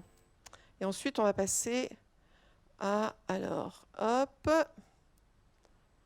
Donc, c'est quelqu'un qui s'appelle André Lemeute, qui parle de son père, qui est mort, hein, et son père qui lui a raconté, donc, quand il était à l'école, ça remonte aux années 30. Voilà. Alors, donc, ce que nous ont raconté nos parents, mais très peu, parce qu'ils n'aimaient pas parler de ça.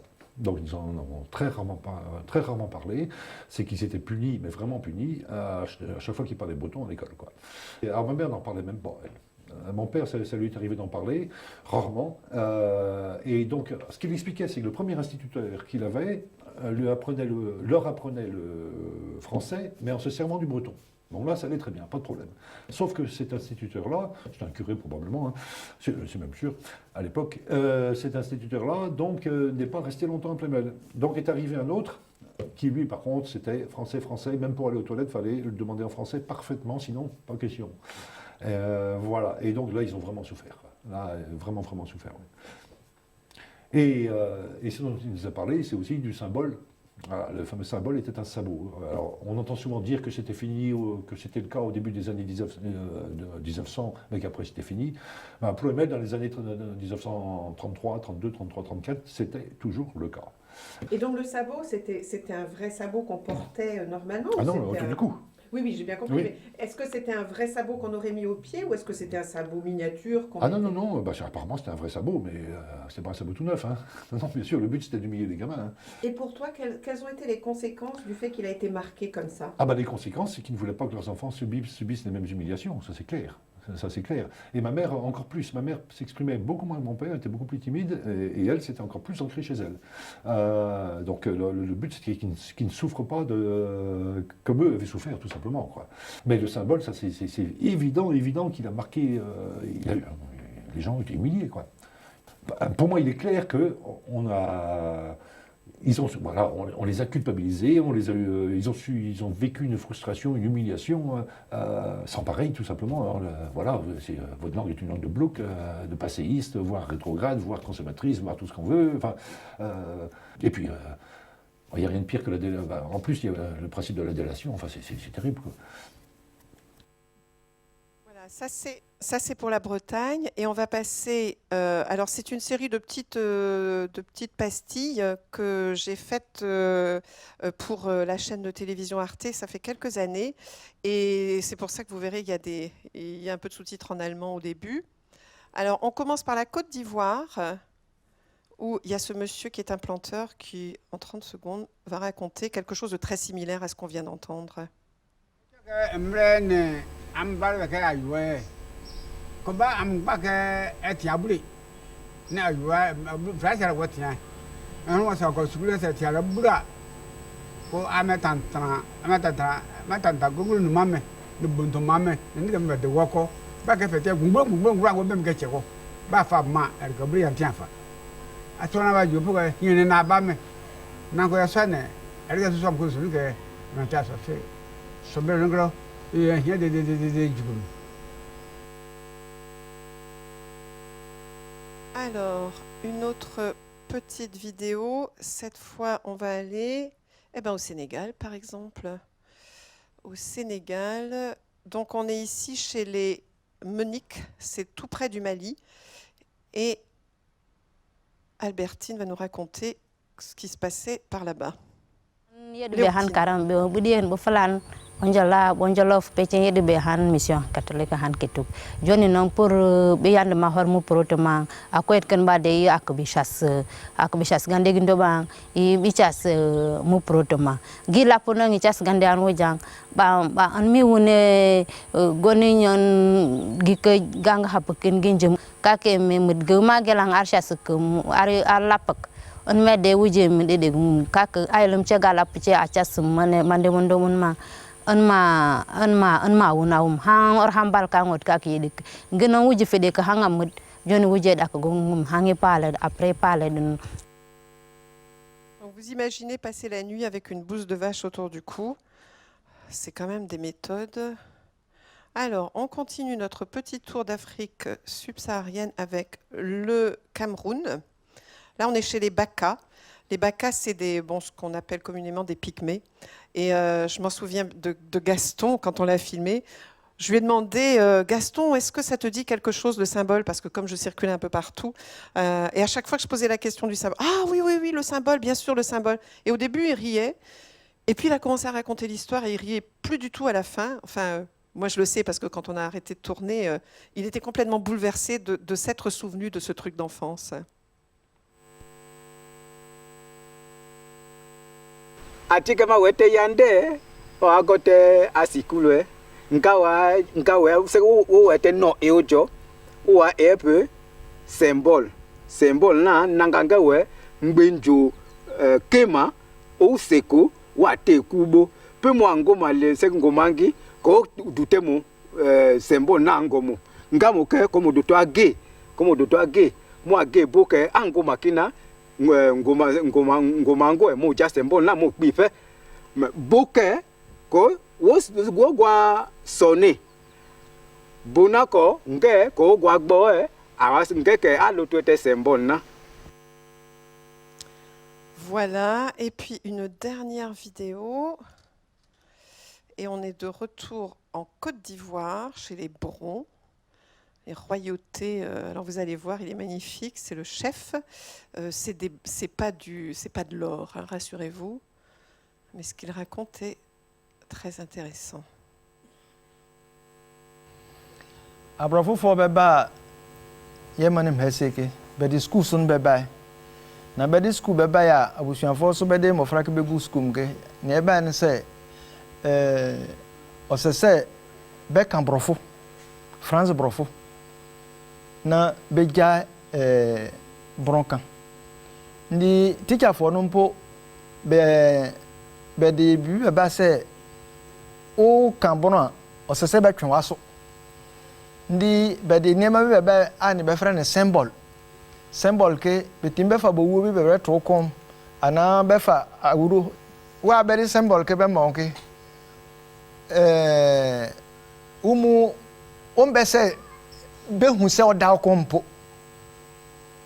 ndi seberwe ma wa na so wo tete unu anu ma na o yongofo binum ba be kampono na so di akoma be se wa nya ni pa mva mana wono di sa symbol ke wo kwa akoda yede po ye pen so ke ye ti ni bi ako ofa uro nanimno a berbe to se wa o kampono ka ne berbe ama no di asense okom ndi o ya ha na uro ke otiti wa komso akire ne school for mark binum be fa yenza de se sa na o se be ku awuro sake na be ku no be wie so ni teacher ni ngire se ho ku na wi a ho fa ne sara akire se nani mo ke na o ye mayo se ni funu ke ye mayo parce que akire ni e ba ne se wa wie ke wa pro obon na se bibi so bon a na so do to koma ake so so ni ahoto kidi keso oyoma bono kasake na oze sebe kan school hokura po bembe se school ni ba obe kan bono school oba kuruye mpokura oze se o kan bono ndi oya sake ya ye mofrade yake ye ja bono keka ne ye kan profu. Voilà pour ce dernier extrait. Et bien entendu, je vais arrêter là, j'ai même dépassé mon temps, bien entendu, on ne va pas chercher à rendre responsable le symbole pour le déclin de toutes les langues possibles. Hein. Ça a été un des éléments, sachant que l'école a été quand même un élément déterminant pour le déclin de beaucoup de ces langues, en particulier au sein de l'Hexagone et en Europe. Donc l'école est parmi les techniques employées le symbole. Voilà, j'espère que vous aurez appris quelque chose et je me tiens à votre disposition pour répondre à toutes vos questions.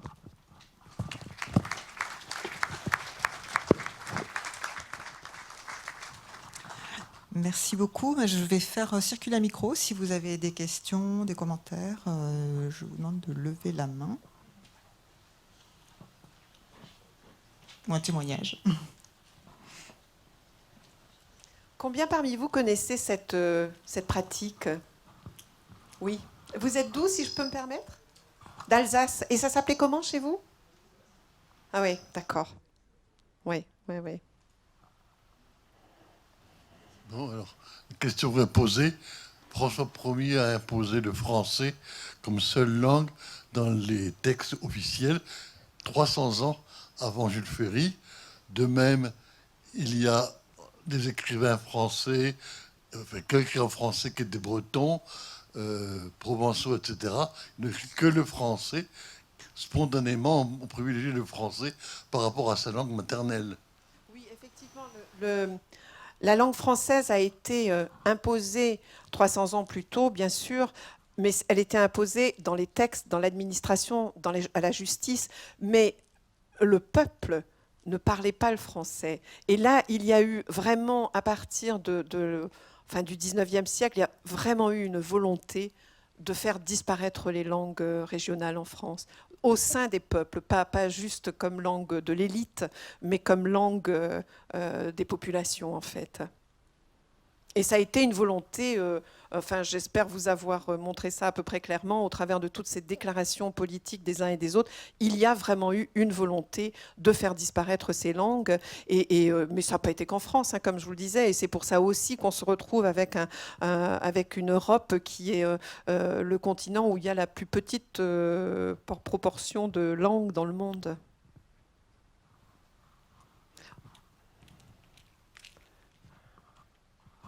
Bonsoir. Bonsoir. Merci pour cette conférence. J'aurais 2 questions pour vous. La première, c'est est-ce que vous pensez que la langue structure la pensée ou est-ce que c'est le contraire? Ce serait plutôt la pensée qui structure et oriente la langue, ou les deux? Et ma deuxième question, ça serait est-ce que pour vous, il n'y a pas une différence entre les pays développés et les pays du Sud? Parce qu'en France, on a la plupart des gens qui parlent le français et quand on conserve le breton, c'est dans un but culturel. Alors qu'en Afrique, peut-être que si on veut leur faire apprendre la langue du pays, c'est pour qu'ils aient accès à plus de mobilité, plus d'échanges et donc plus de liberté. Alors, je vais répondre à la deuxième question d'abord. Pour ce qui est de l'Afrique, comme je le disais en début de conférence, eux, ils ont tout compris, les Africains, parce qu'ils en parlent. C'est pas une langue contre une autre, c'est une langue plus une autre langue plus une autre langue. Et c'est ça le secret. On n'a pas à parler une langue plutôt qu'une autre langue. Le cerveau humain, encore une fois, est adapté à parler plusieurs langues, beaucoup de langues. Et ça, en Afrique, enfin, c'est merveilleux. Vraiment, je trouve plus sincèrement que je puisse le dire, ils ont raison et ils ont tout compris, ils ne sont pas restreints. Alors, si on prend plus particulièrement le Sénégal, il y a ce qui pourrait devenir un problème qui est en train d'émerger quand même, c'est qu'il y a là-bas une langue africaine qui est en train de prendre le dessus sur toutes les autres. C'est le Wolof, hein, qui est la langue, la lingua franca du Sénégal, où il y a plus de 90% de la population à pouvoir parler en Wolof. Le Wolof qui n'est même pas une langue officielle, hein, puisque la langue de l'administration, c'est uniquement le français. Mais le fait est que le français est parlé par une petite partie, enfin, pas l'ensemble de la population. En tout cas, j'ai pas les chiffres exacts, mais c'est peut-être, je sais pas, la moitié de la population. Enfin, la plupart des Sénégalais ne parlent pas français, alors que la très grande majorité des Sénégalais parlent Wolof. Et il y a un phénomène de mode. Hein. Moi, quand j'étais là-bas, je voyais des enseignants à la fac qui me disaient, bon, il y en a un tel qui parlait sérère, par exemple, il était furieux quand il rentrait chez lui de voir que les jeunes sur le pont, là, ils étaient tous en train de déconner en Wolof et qu'ils ne parlaient plus sérère, et parce que c'était branché de parler Wolof, parce qu'il y a du rap en Wolof, parce qu'il y a toutes ces choses qui se développaient, et du coup le Wolof est en train de prendre le dessus et risque d'être une menace pour les autres langues qui sont moins parlées au Sénégal. Et oui, pour répondre alors à votre première question, oh là là, je suis pas philosophe, hein, est-ce que c'est la langue qui structure la pensée ou est-ce que c'est la pensée qui structure la langue? J'aurais aimé que Barbara Cassa soit là pour le dire. À mon humble avis, c'est forcément les deux, parce que l'un ne va pas sans l'autre. Donc oui, c'est forcément les deux. Forcément. Enfin, je suis pas une spécialiste du sujet, mais forcément.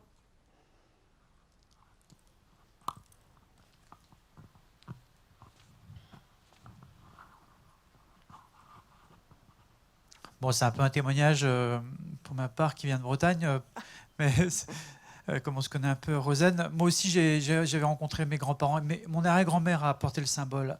Elle est née à la fin du 19e siècle. Elle a porté le symbole. Mes grands-parents portaient le symbole. Ils sont nés au début des années 20. Et ils ont continué à parler breton. Et le breton est encore parlé par 200 000 personnes, qui est quand même un miracle par rapport à tout ce qu'elle a pu vivre comme... Enfin, en tout cas, les gens qui parlaient, comment ils ont pu subir de choses, d'être humiliés. Et j'ai eu beaucoup de mal à parler breton avec mes grands-parents. Mais ils l'ont fait. Mais il m'a fallu beaucoup de temps pour sortir de cette humiliation et leur dire qu'ils avaient une richesse en eux incroyable, une vision du monde, comme tu dis.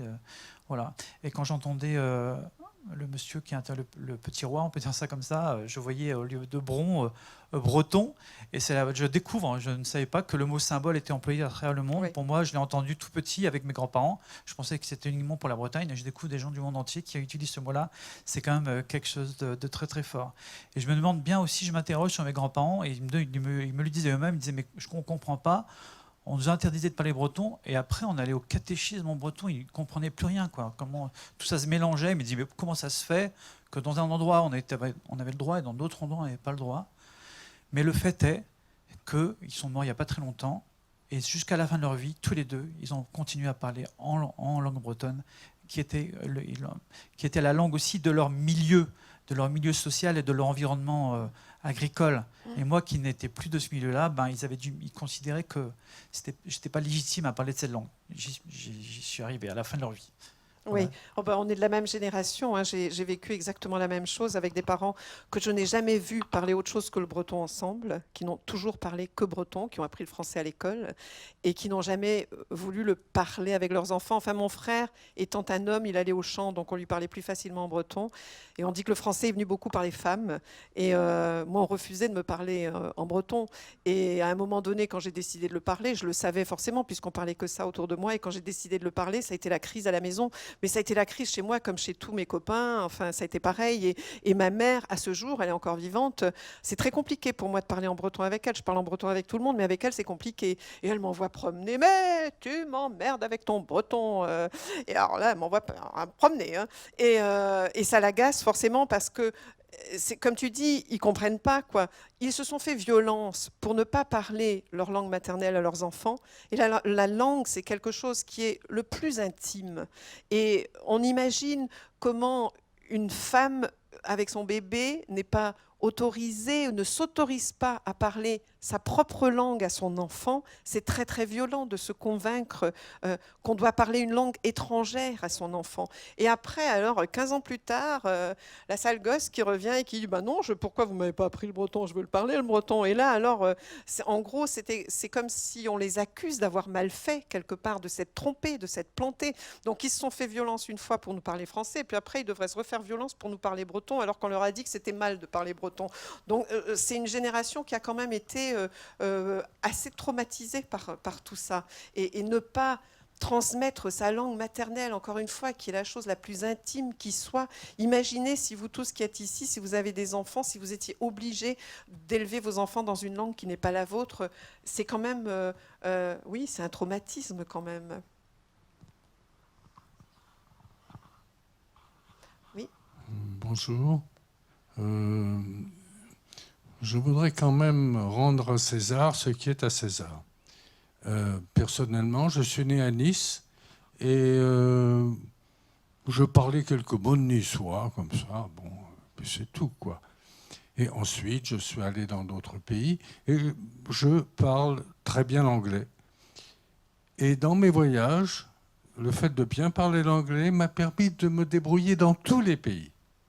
Alors que si j'étais resté avec mes quelques mots de niçois, alors même à Nice, il faudrait les trouver avec une loupe. Alors tout de même, il y a bien sûr des avantages à garder ces langues parce que elles peuvent être émotionnellement parlant importantes pour certaines personnes, bien sûr, mais sur le plan utilitaire, ça n'a pas de sens. Mais encore une fois, enfin, je ne sais pas si vous étiez là tout à l'heure, mais il ne s'agit pas de jouer une langue contre une autre. C'est une langue plus une langue plus une langue. Moi aussi, je parle 5 langues couramment. Comme quoi, je n'ai pas été handicapée par le fait que j'étais bilingue à la base. Hein. Je parle 5 langues couramment et quelques autres à moitié. J'ai vécu en Grande-Bretagne, j'ai vécu aux États-Unis des années, je parle parfaitement anglais. Donc, ça ne m'a absolument pas empêché de me débrouiller à travers le monde. Je ne considère pas que je suis une handicapée ni sociale ni linguistique. Et pourtant, je parle breton. Ce n'est pas antinomique, ça s'ajoute. Ça n'est pas, c'est pas contre, c'est plus. Est-ce qu'il y a d'autres interventions? Oui.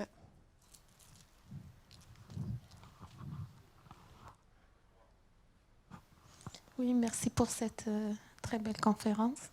J'aimerais répondre au monsieur qui vient de dire que les langues régionales, je dirais, sont juste affectives. J'aimerais lui faire remarquer qu'une langue, c'est aussi l'identité. Et je sais de quoi je parle. Moi, je suis berbère. Et je sais ce que nous souffrons de ça, de voir que notre langue a été et toujours justement subi cette négation sur sa terre.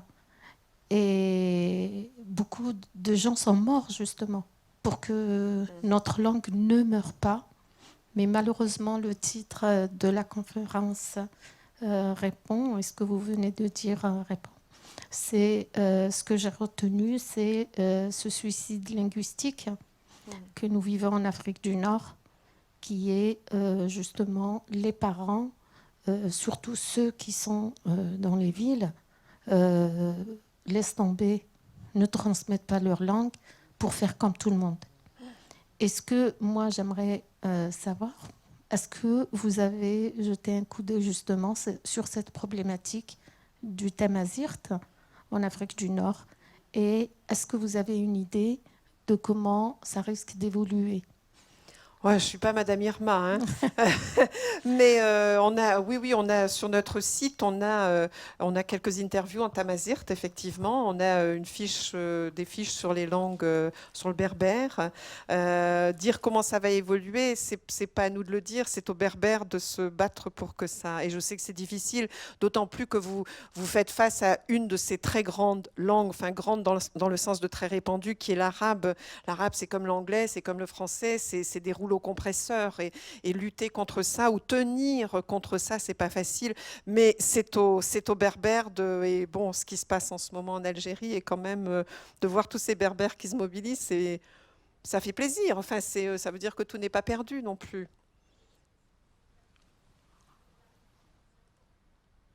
Ah oui, d'accord. Oui. Oui, enfin ça, je peux pas vous donner de conseils, c'est pas mon rôle, hein, mais de toute façon, c'est à chaque peuple de se bagarrer. Alors, je vais vous donner un exemple qui est assez parlant. Le breton est donc une langue celtique qui est cousine du gallois. Je vous ai parlé du pays de Galles aussi. Il y a une trentaine d'années, on était 500 000 à parler breton et ils étaient 500 000 à parler gallois. Il se trouve que je parle aussi gallois. Et donc, ils se sont battus, les Gallois. Ils ont été beaucoup plus efficaces que les Bretons, qui se sont battus beaucoup aussi, les Bretons. Mais les Gallois ont été plus efficaces puisqu'ils ont réussi à inverser le cours du déclin, en gros. Alors qu'aujourd'hui, on n'est plus que 200 000 à parler breton. Les Gallois sont entre 600 000 et 700 000. C'est-à-dire qu'ils sont passés d'un mouvement de déclin à une remontée.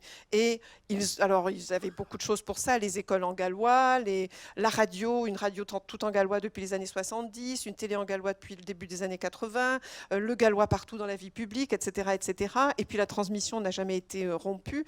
Et le gouvernement gallois a pour objectif 1 million de locuteurs en 2050. C'est un objectif officiel, déclaré officiellement, et tous les partis en sont d'accord. Alors bien sûr, il y a probablement des idées politiques derrière, mais en tout cas, l'objectif est déclaré de 1 million de locuteurs de gallois en 2050, et on dit toujours que la langue qui a des chances de passer le cap du siècle, la langue celtique qui a des chances de passer le cap du siècle, c'est la langue galloise. Mais comme quoi, quand on se bat, on peut quand même y arriver. Moi, je me souviens très bien, au début des années 80, j'étais toute jeunette, mais je me souviens ils se sont battus pour avoir une télévision tout en gallois.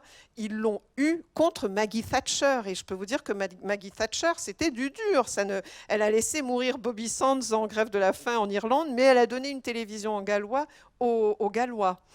Donc, comme quoi, c'est jamais perdu. Enfin, tant qu'on est vivant, il faut se battre de toute façon. Voilà, une intervention ici en haut. Oui, Rosanne, on se connaît, donc je vais te tutoyer. J'ai 2 questions. Ouais. Si tu devais préconiser des mesures pour tenter de sauver les langues dites régionales en France, quelles seraient-elles? 2 ou 3. Et la deuxième, je voulais t'interroger sur... tu as parlé des États-nations, Ouais. un État, une nation, une langue. Il y a eu l'Allemagne et l'Italie qui sont apparus au 19e siècle, qui sont des pays qui, me semble-t-il, ont une diversité linguistique moins grande que celle de la France, qui est un des rares pays en Europe à mêler à la fois des langues latines, des langues germaniques, une langue celtique, plus le basque, etc. Est-ce que les politiques aussi radicales ont également été menées en Allemagne et en Italie, qui sont des pays avec une plus grande homogénéité culturelle? Alors, pour répondre à la première question sur les méthodes, donc pour ce qui serait à préconiser pour vraiment faire de l'effet, pour permettre aux langues régionales de se développer de nouveau, pour moi, il y en a une, et vraiment qui est la première, c'est de rendre accessibles les langues régionales à tous les enfants dans toutes les écoles. En Bretagne, on a des écoles bilingues, on a des écoles par immersion, tout en breton, mais qui sont en réalité bilingues puis trilingues. Mais les enfants qui ont accès à ces écoles-là ne représentent que 2 à 3% de la totalité des enfants de Bretagne à un instant T. Donc 2 à 3%, c'est rien. Ça veut dire qu'il y a 97% des enfants en Bretagne qui n'ont aucun accès à la langue bretonne, parce que si vous vous baladez un peu en Bretagne, vous n'entendrez pratiquement jamais parler breton, sauf si vous allez éventuellement dans les maisons de retraite ou dans les fêtes culturelles, dans les écoles, etc. Mais l'immense majorité des enfants n'a pas accès du tout à la langue bretonne. Et donc, pour qu'ils aient ne serait-ce que le goût de la langue, savoir qu'elle existe, éventuellement envie de la pratiquer, il faudrait que tous les enfants puissent y avoir accès dans les écoles, et pas seulement ceux qui vont dans les écoles bilingues ou d'immersion. Et ça, alors, c'est un peu une sorte de, comment dire, un tabou, personne n'ose le dire parce qu'on a peur du mot obligatoire. Si on met le breton obligatoire dans toutes les écoles, ça va être la panique à bord, hein, évidemment. Parce que qui dit obligatoire dit, mais après tout, bon, l'anglais est obligatoire pratiquement, ou enfin voilà. Et peut-être qu'on n'est pas forcé de dire que c'est obligatoire, mais que c'est disponible et que tous les enfants peuvent l'apprendre. Et évidemment, après ça, il reste un gros problème qui est le problème de la formation, qu'on n'a pas les enseignants qu'il faut. Donc il faut former des enseignants, il faut les former en langue régionale. Et ça veut dire des budgets. Et c'est comme toujours le bas qui blesse, c'est la question financière, parce qu'il y a une demande, je ne parle pas pour les autres régions que je connais moins, mais pour la Bretagne, en tout cas, il y a une demande d'enseignement en breton qui est très supérieure à l'offre d'enseignement, parce qu'on n'a pas assez d'enseignants. Donc tous les ans, il y a des tas d'enfants qui ne peuvent pas aller dans des écoles où on enseigne le breton parce qu'il n'y a pas d'enseignants. Et pour moi, c'est vraiment ça la première mesure. C'est, si on veut qu'il y ait une chance que ça survive, il faut en passer par là. Et j'entends souvent des gens qui me disent « Oh, mais de quoi vous vous plaignez, les Bretons? Vous avez des écoles en breton maintenant, donc tout va bien. » Ou alors quand ils voient les sons, oui, il y a encore 200 000 personnes à parler breton, donc ça va, c'est sauvé. Non, c'est pas sauvé du tout. Et il y a encore un gros effort à faire. Et ça ne se fera que s'il y a vraiment une volonté politique de faire que ces langues perdure, parce que ça ne va pas se faire tout seul. Tout comme il y a eu une volonté politique d'éradiquer les langues régionales, il faudra une volonté politique pour qu'elles aient une chance de survivre. Ça ne se fera pas tout seul, parce qu'il faut de l'argent pour ça, encore une fois, et l'argent, c'est les politiques qui décident de l'affecter. Donc voilà, ça demandera beaucoup, beaucoup de volonté. Et pour répondre alors à la deuxième question sur oui, est-ce que la France a été plus coercitive que les autres pays européens, la méthode du symbole, en tout cas ce côté très coercitif pour les langues, je l'ai retrouvé essentiellement en France et en Grande-Bretagne. Je n'en ai pas entendu parler, pourtant j'ai questionné, j'en ai pas entendu parler en Italie, en Allemagne. En Espagne, par contre, ça a existé également. Je crois que c'était une croix qui devait porter. Après, alors ce qui est assez intéressant aussi, c'est de voir que dans les empires coloniaux, les Anglais et les Français n'ont pas eu tout à fait la même attitude. Les Français ont vraiment exporté la méthode à travers toute l'Afrique francophone, alors que les Anglais, j'ai retrouvé quelques témoignages au Kenya, mais rien du tout en dehors de ça. Ailleurs en Afrique, j'ai rien trouvé.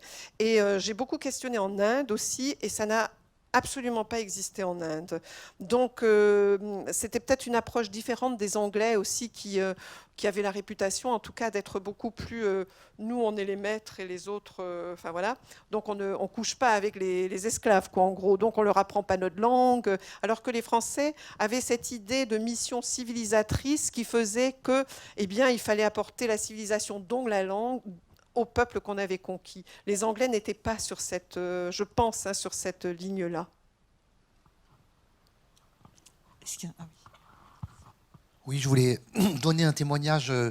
J'ai été moi-même témoin de mon grand-père breton de Vannes, qui m'a dit, dans le golfe du Morbihan, au Ezo en l'occurrence, il y avait marqué « interdit de parler breton, interdit de cracher ».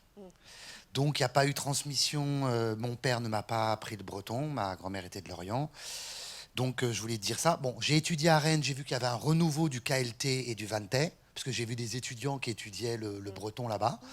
Je me suis mis, j'ai quelques notions, on va dire, hein, mais je ne me suis pas, on va dire, remis dans cette langue. Mais j'ai quand même compris qu'il y avait eu une perte de capital culturel dans la famille, parce qu'il n'y avait pas eu, comme vous disiez, transmission de la langue qui touche à l'identité et à l'intime de la personne.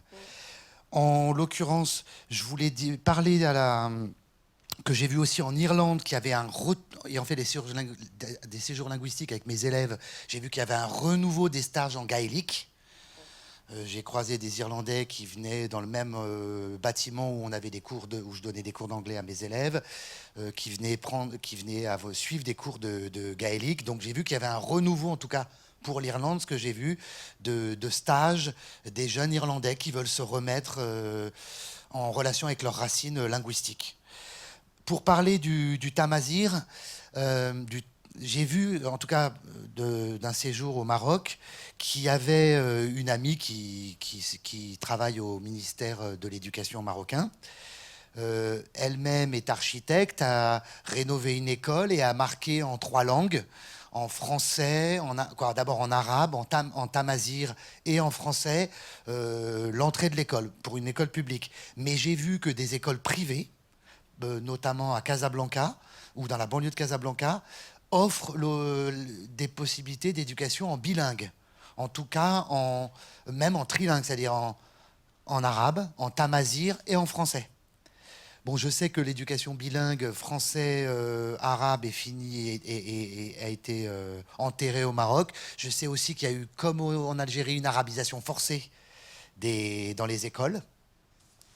Et donc, en tout cas, je sais que pour les écoles privées, sous contrat avec l'État, en tout cas pour le Maroc, il y a un renouveau du tamazir, qui, je pense, doit être le même que le tamazir algérien. Pour ce qui est... Alors, moi-même, je suis professeur de langue. J'ai été professeur d'allemand. Maintenant, je suis professeur d'anglais. Ma 3e langue, c'est l'espagnol. J'étudie aussi quelques autres langues à mon temps perdu. Et un inspecteur de l'éducation nationale m'a reproché de faire des ponts entre les langues. Par exemple, to fall, fell. Voilà, en allemand, fell, gefallen. Et il m'a dit non, ça peut insécuriser les élèves. Il faut surtout pas le faire, ça peut être source de confusion. Je dis mais non, pas du tout. Ça leur montre que c'est la même famille de langues indo-européennes, que même, par exemple, domestic problem ou domestic consumption, c'est domestique, ça vient de domus, la résidence, ça vient du latin. J'ai fait des références. Ocurrir en espagnol, c'est la même chose que occur, ça vient de ocurrere, du latin, qui veut dire c'est la même chose que happen. Ah non. Vous allez déjà leur donner des complexes et vous allez les amener dans la confusion. J'ai dit, mais monsieur, excusez-moi, monsieur l'inspecteur, permettez-moi de ne pas être d'accord avec vous. Et j'ai eu ça fait partie, un paragraphe dans le rapport d'inspection où j'ai été, où on m'a, entre guillemets, cloué au pilori. Et alors je me suis dit, mais attends, mais quel manque d'ouverture au XXIe siècle, quel manque de... Bon, alors j'avoue que j'ai pas compris. J'avoue que j'ai pas compris et je suis un peu resté sur mon reste. Et donc, j'ai eu tendance un peu, alors avec mes élèves anglais, allemand deuxième langue, ou anglais, espagnol, j'ai eu tendance à avoir un peu moins le réflexe de faire des parallèles, des ponts entre les langues et des parallèles entre les langues, en tout cas indo-européennes. Et après, je me suis dit, en y réfléchissant, mais j'ai le droit d'avoir ce point de vue différent de l'inspecteur académique. Ce n'est pas, entre guillemets, parole d'évangile, ce qu'il est en train de me raconter. Et je ne vois pas en quoi ça amène d'une confusion et en quoi j'insécurise mes élèves. Voilà, alors... Oui, parce qu'on a un cerveau très plastique, en fait. Donc, il n'y a pas de raison. D'autant plus quand on est jeune. Donc, il n'y a pas... Les gens qui élèvent leurs enfants de façon bilingue ou trilingue, moi, j'en connais qui les ont élevés en 4 langues, en français, en anglais, en breton et en gallois. Ce sont des jeunes gens brillants. Tout à fait. Par contre, j'avais une question à vous poser. Par rapport aux langues mineures, qu'on Oui. dit, entre guillemets, langues orales dans le monde, qui sont en train de disparaître, ne faut-il pas, alors vous allez me dire que c'est un travail un peu triste d'archivage sonore, ou même de filmer ces gens-là, est-ce qu'il ne faut pas, d'urgence, aller dans les peuplades? Alors, j'imagine que vous êtes arrivé en cours de conférence. Oui, je suis arrivé après on va dire une demi-heure après le début. Ah oui, bah parce que c'est précisément, enfin je dirige ce programme qui s'appelle Soro Soro et c'est précisément ce qu'on fait. Ah, d'accord. C'est qu'on envoie des équipes filmées un peu partout dans le monde, enfin si ce n'est qu'on n'a plus assez d'argent pour le faire aujourd'hui, donc on se contente de l'Hexagone, ce qui est bien aussi. Hein. Mais malheureusement, quand on cherche de l'argent de mécénat, c'est compliqué de trouver de l'argent pour le mécénat en France déjà, et puis pour la culture, parce que c'est plus facile de sensibiliser à l'accès à la nourriture, aux médicaments, etc., que de sensibiliser aux besoins, enfin tout ce qui est culturel. Et quand les mécènes donnent de l'argent pour la culture, généralement en France, c'est des grands équipements, c'est l'opéra, c'est des grandes expositions, etc. C'est des choses qui peuvent valoriser, sur lesquelles ils peuvent communiquer, alors que, mon Dieu, d'aller filmer chez les papous, si vous voulez, trouver de l'argent pour aller filmer à l'autre bout du monde des peuples qui n'apportent rien financièrement ou commercialement à qui que ce soit, c'est plus compliqué. Donc j'ai bien fait de prendre les notes de monsieur, de recopier. J'ai vu votre site internet avec, entre parenthèses, 5500 langues. De placer sur le planisphère. Voilà, oui. sur le planisphère. Oui. Bah, écoutez, merci. Je vous en prie. Et plein de vidéos. Oui. Ah ben, l'initiateur, en gros, c'est moi qui ai imaginé le programme et après j'ai cherché à le financer. Et notre premier financeur, c'était la Fondation Chirac. Et la Fondation Chirac, mon Dieu, enfin, il n'y a plus. Non, c'est fini tout ça. Il n'y a plus d'argent depuis longtemps. Non, et puis notre ancien président n'est plus... enfin, voilà. Hein? Non, je pense pas, non. Est-ce qu'il y a encore une question? Oui, donc deux. Alors, ça sera les deux dernières courtes, s'il vous plaît. Je ne sais pas si c'est un rapport, mais pourquoi il y a des langues qui ont un accent et il y en a d'autres qui n'en ont pas, comme le breton? Peut-être que vous savez. C'est-à-dire, vous pensez que le breton n'a pas d'accent? Je sais pas, enfin je... D'abord, mazanda gozel ganese et brezoune geveli et zezepouels mouesia. Il y a un accent breton dans les il y a 3 dialectes, il y a 4 dialectes en Bretagne, le cornouaillais, en gros, hein, c'est très schématique ce que je dis là, mais le léonard, ou le léonnais, le cornouaillais, le trégorois et le vantais. Et tout à l'heure, monsieur parlait du KLT, Kerney, Léon de Trégor, et du vantais, donc qui est un peu différent.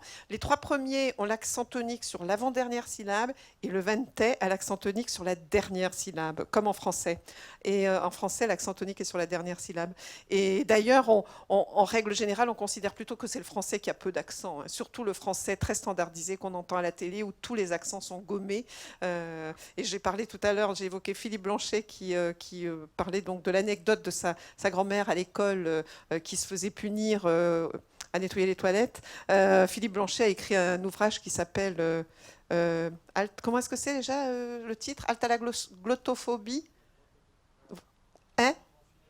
Pour en finir avec la glottophobie, où il parle beaucoup de cette question des accents, justement. Et il se trouve qu'en France, oui, on a laminé les accents à travers les médias, quand même. Hein. Je ne sais pas, ça ne vous a pas échappé qu'on n'entend jamais. Contrairement en Grande-Bretagne, on entend plus les accents. Ici, on nivelle tout. Hein. Les seuls accents qu'on tolère dans les médias, c'est l'accent du Sud. Et encore, c'est généralement pour les sports. On peut commenter le rugby avec un accent. Et puis maintenant, il y a Jean-Michel Apathy pour la politique. Mais à part ça, c'est quand même... il y en a très peu qui ont des accents. Et l'accent breton, on l'entend de moins en moins parce que même, je vois, j'ai des copains qui sont profs à Brest et qui me disent « Oh là là, c'est terrible. Maintenant, avant, les gamins des campagnes, quand ils arrivaient à Brest, ils parlaient avec l'accent breton. Maintenant, ils parlent avec l'accent banlieue. » Donc, l'accent banlieue est quand même en train de tout... dans la jeunesse, en tout cas. Oui ?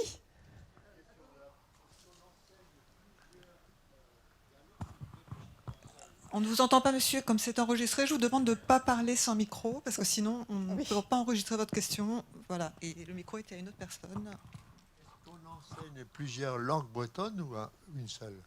Alors, il y a une langue... oui, ça, c'est vraiment une question intéressante parce que les adversaires des langues régionales disent toujours « Ah, mais par exemple, le breton, ouais, ils ne se comprennent même pas entre eux. Il y a combien de bretons? Ils ne se comprennent même pas d'un village à l'autre, etc. » Oui, bien sûr, parce que la langue n'a pas été enseignée, parce qu'elle n'est pas présente dans la vie publique. Le français, il y a même 50 ans, on ne se comprenait pas forcément d'un bout à l'autre de la France. Moi, je me souviens de m'être baladée quand j'étais jeune en stop. J'arrivais dans certains coins du Sud, je ne comprenais rien à ce que les vieux me disaient, hein, réellement, quand ils me parlaient français. Mais comme on regarde tous la télé, on écoute tous la radio, on a tous été à l'école, on va au cinéma, etc.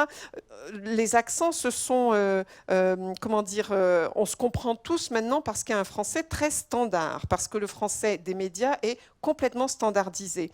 Le breton, c'est pareil, il y a un breton standard, mais les personnes qui n'ont pas été à l'école, enfin qui n'ont pas étudié le breton, les personnes âgées qui n'ont pas étudié le breton à l'école, qui n'ont pas été confrontées à ce breton standard, ne comprennent pas effectivement le breton standard d'aujourd'hui que toute la jeunesse parle. Et la jeunesse qui est éduquée dans les écoles bilingues ou en breton, ils se comprennent tous. Hein.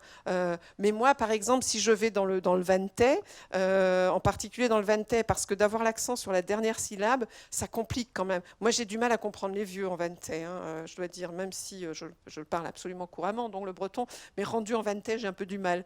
Alors que, enfin, si je parle à des jeunes qui ont un petit accent Vantais, tout va bien, mais quand on parle à des personnes âgées qui n'ont toujours parlé que comme on le parlait dans leur village et qui n'ont pas eu accès à une éducation enfin, dans leur langue, forcément, ça n'a pas été standardisé, donc c'est plus difficile.